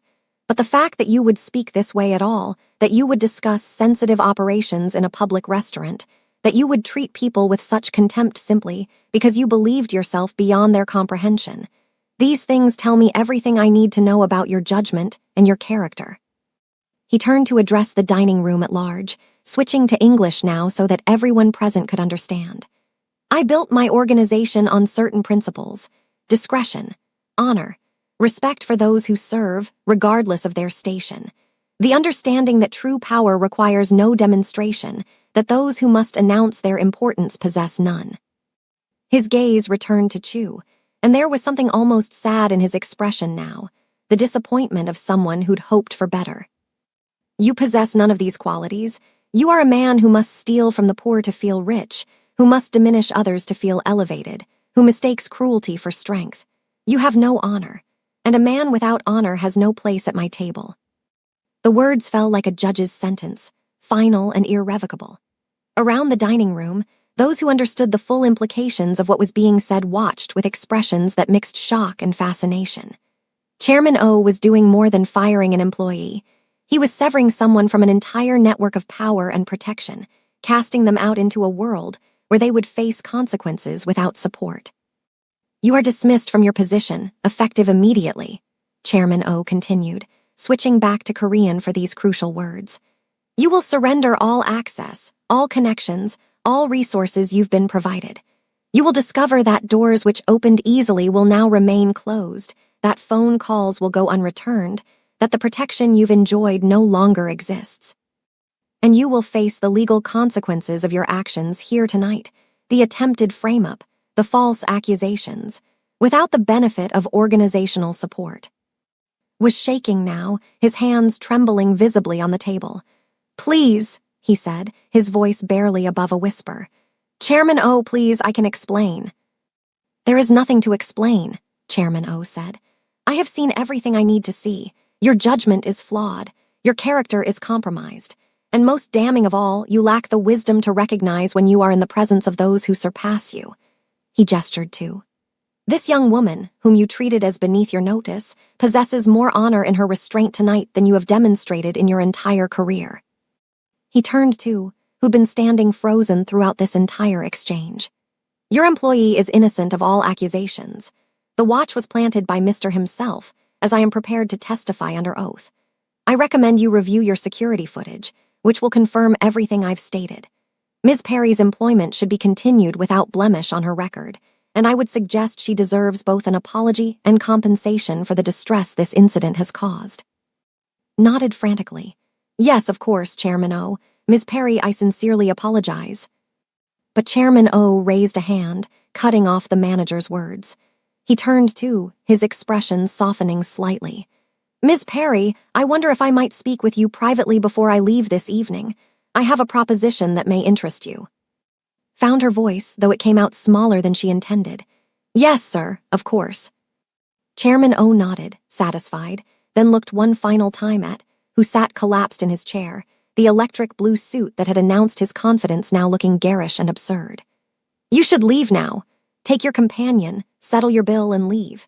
And understand that what protection you once enjoyed is gone. What happens next will depend entirely on your own actions and whatever mercy you can convince the authorities to grant. I will not intervene on your behalf. Stood on unsteady legs, pulling out his wallet with shaking hands.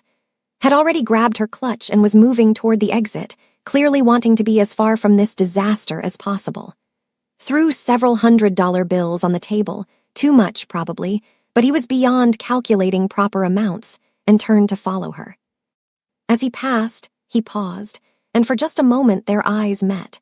His expression held something that might have been hatred, or might have been fear, or might have been the desperate recognition of someone who'd gambled everything and lost. Then he was moving again, walking rapidly toward the exit, his gait suggesting someone fleeing a crime scene. The restaurant remained silent as and departed, the heavy oak door closing behind them with a solid thunk that felt symbolic. Then, gradually, the ambient noise returned, conversations resuming in hushed tones, silverware moving again, the normal sounds of an evening service attempting to reassert themselves over what had just occurred. Chairman O turned his attention back to, and his expression became almost grandfatherly, the stern authority that had just destroyed a man's career giving way to something warmer. You handled yourself with remarkable composure, Miss Perry. Not many people could have maintained such dignity in the face of what you endured tonight. I didn't have much choice, sir, said, still holding watch, which now felt heavy with symbolism. I need this job, my brother. Yes, Chairman O interrupted gently. Your brother requires a kidney transplant, and the medical expenses have forced you to leave your graduate studies to work in service while you try to save enough for his surgery. I hope you don't mind. I made some inquiries while your manager was searching you. I like to understand situations fully before I intervene. Felt her throat tighten. The idea that this powerful man had taken the time to investigate her circumstances, to understand what was really at stake, was almost overwhelming. I have a proposition for you, Chairman O continued. My organization requires someone with your linguistic skills, someone fluent in Korean dialects, who understands cultural nuances, who can operate in international business settings. The position would pay substantially more than you earn here, with full medical benefits that would cover your brother's surgery and ongoing care. He smiled slightly at her expression. Before you ask, yes, my organization has legitimate business operations. Many of them, in fact. Most of what I built over 40 years is entirely legal, though I'm aware that certain individuals have used my infrastructure for less honorable purposes. That is something I am currently working to correct. Having someone like you on my staff, someone with integrity, intelligence, and the courage to maintain their principles under pressure, would be valuable. Mind was reeling, trying to process the sudden reversal of her circumstances. An hour ago, she'd been facing arrest and unemployment. Now, she was being offered a position by the head of what appeared to be a significant business empire, with benefits that would solve the medical crisis that had consumed her life for the past year. I don't know what to say, she managed. Say you'll consider it, Chairman O said.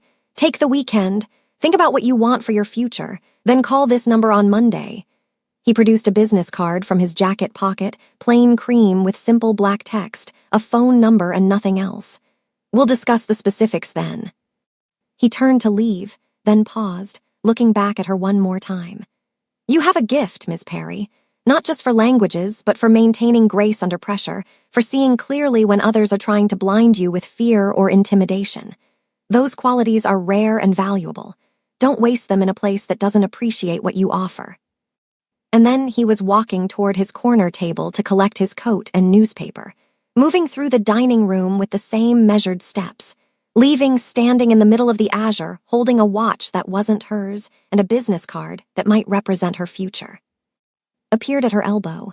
"I am so sorry. I should have listened to you. I should have." "It's fine," said, cutting him off. She was too tired for his apologies, too overwhelmed to process them. It's been a long night. Can I finish my shift?" "Take the rest of the night off," said quickly. "Paid, and take tomorrow too. I'll work out some kind of compensation for what happened. I'll figure something out." Nodded, moved back to the service station to untie her apron for what she suspected might be the last time. As she did, she caught eye. He was grinning at her, a huge smile that conveyed pride and congratulations. David gave her a small nod of respect. Even had emerged from the dish pit to watch her leave, his weathered face creased in a smile. She walked out of the Azure's kitchen door for the last time, stepping into the alley that smelled of grease and cigarettes and possibility. They were still in her pocket, those tools of resistance and hope that she'd been using to keep her mind alive during 6 months of survival.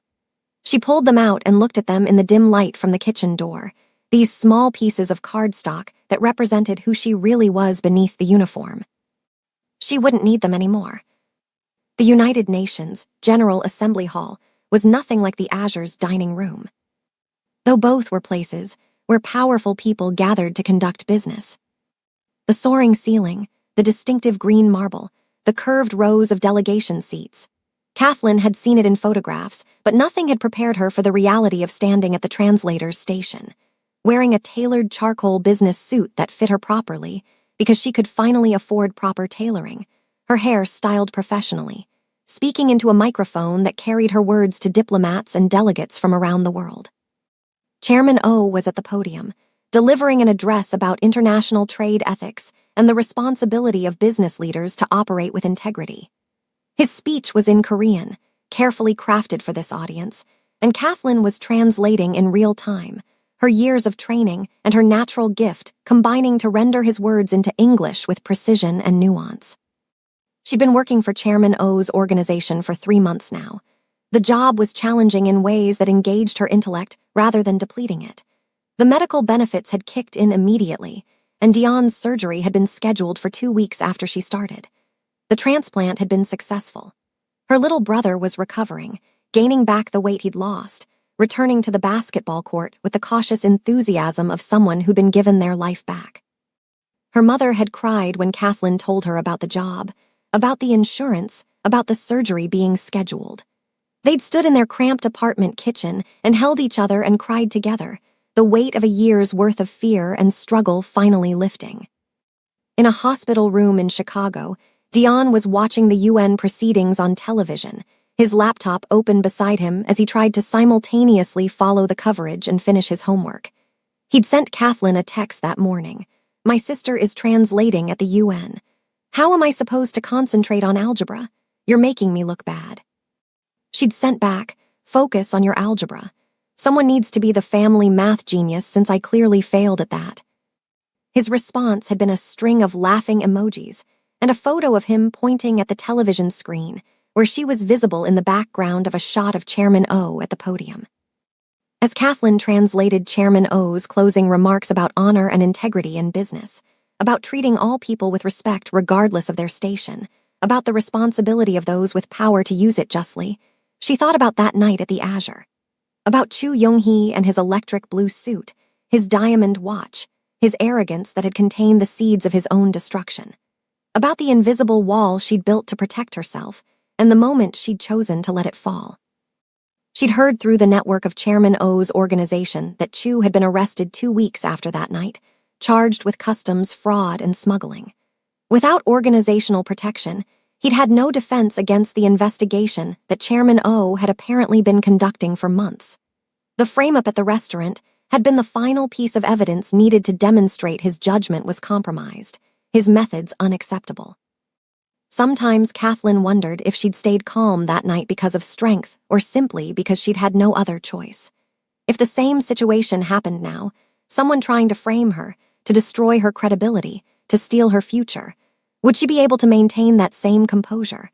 Or would the fear and rage she'd been suppressing behind the invisible wall finally break through? She didn't know. She hoped she'd never have to find out. But she knew this. She'd survived the worst night of her life by holding onto who she really was, by refusing to let someone else's cruelty define her reality. And that strength, that determination, had opened doors she hadn't known existed. Chairman O finished his speech, and the assembly hall erupted in polite applause. Kathleen completed her translation of the final line and sat back, her heart still racing slightly from the intensity of real-time translation at this level. Chairman O was stepping away from the podium, nodding to the assembly president, and as he passed the translator's station, he caught Kathleen's eye and gave her a small nod of approval. She nodded back, professional and composed, the woman she'd always been finally allowed to exist in a space that valued her gifts. Her phone buzzed with another text from Dion. "You were amazing. Mom's crying again. Happy crying this time." Kathleen smiled, typing back quickly before the next speaker needed translation. "Tell her I love her. Tell her we made it." Because they had. Against odds that had seemed insurmountable, against circumstances that had tried to break them, they'd made it through to the other side. And it had all started with the decision to let the invisible wall fall, to speak the truth in perfect, formal Korean, to refuse to be less than she was even when silence seemed safer. Kathleen kept her cool and won. But be honest, if someone framed you for a crime you didn't commit, would you have stayed calm or would you have snapped? Let us know in the comments.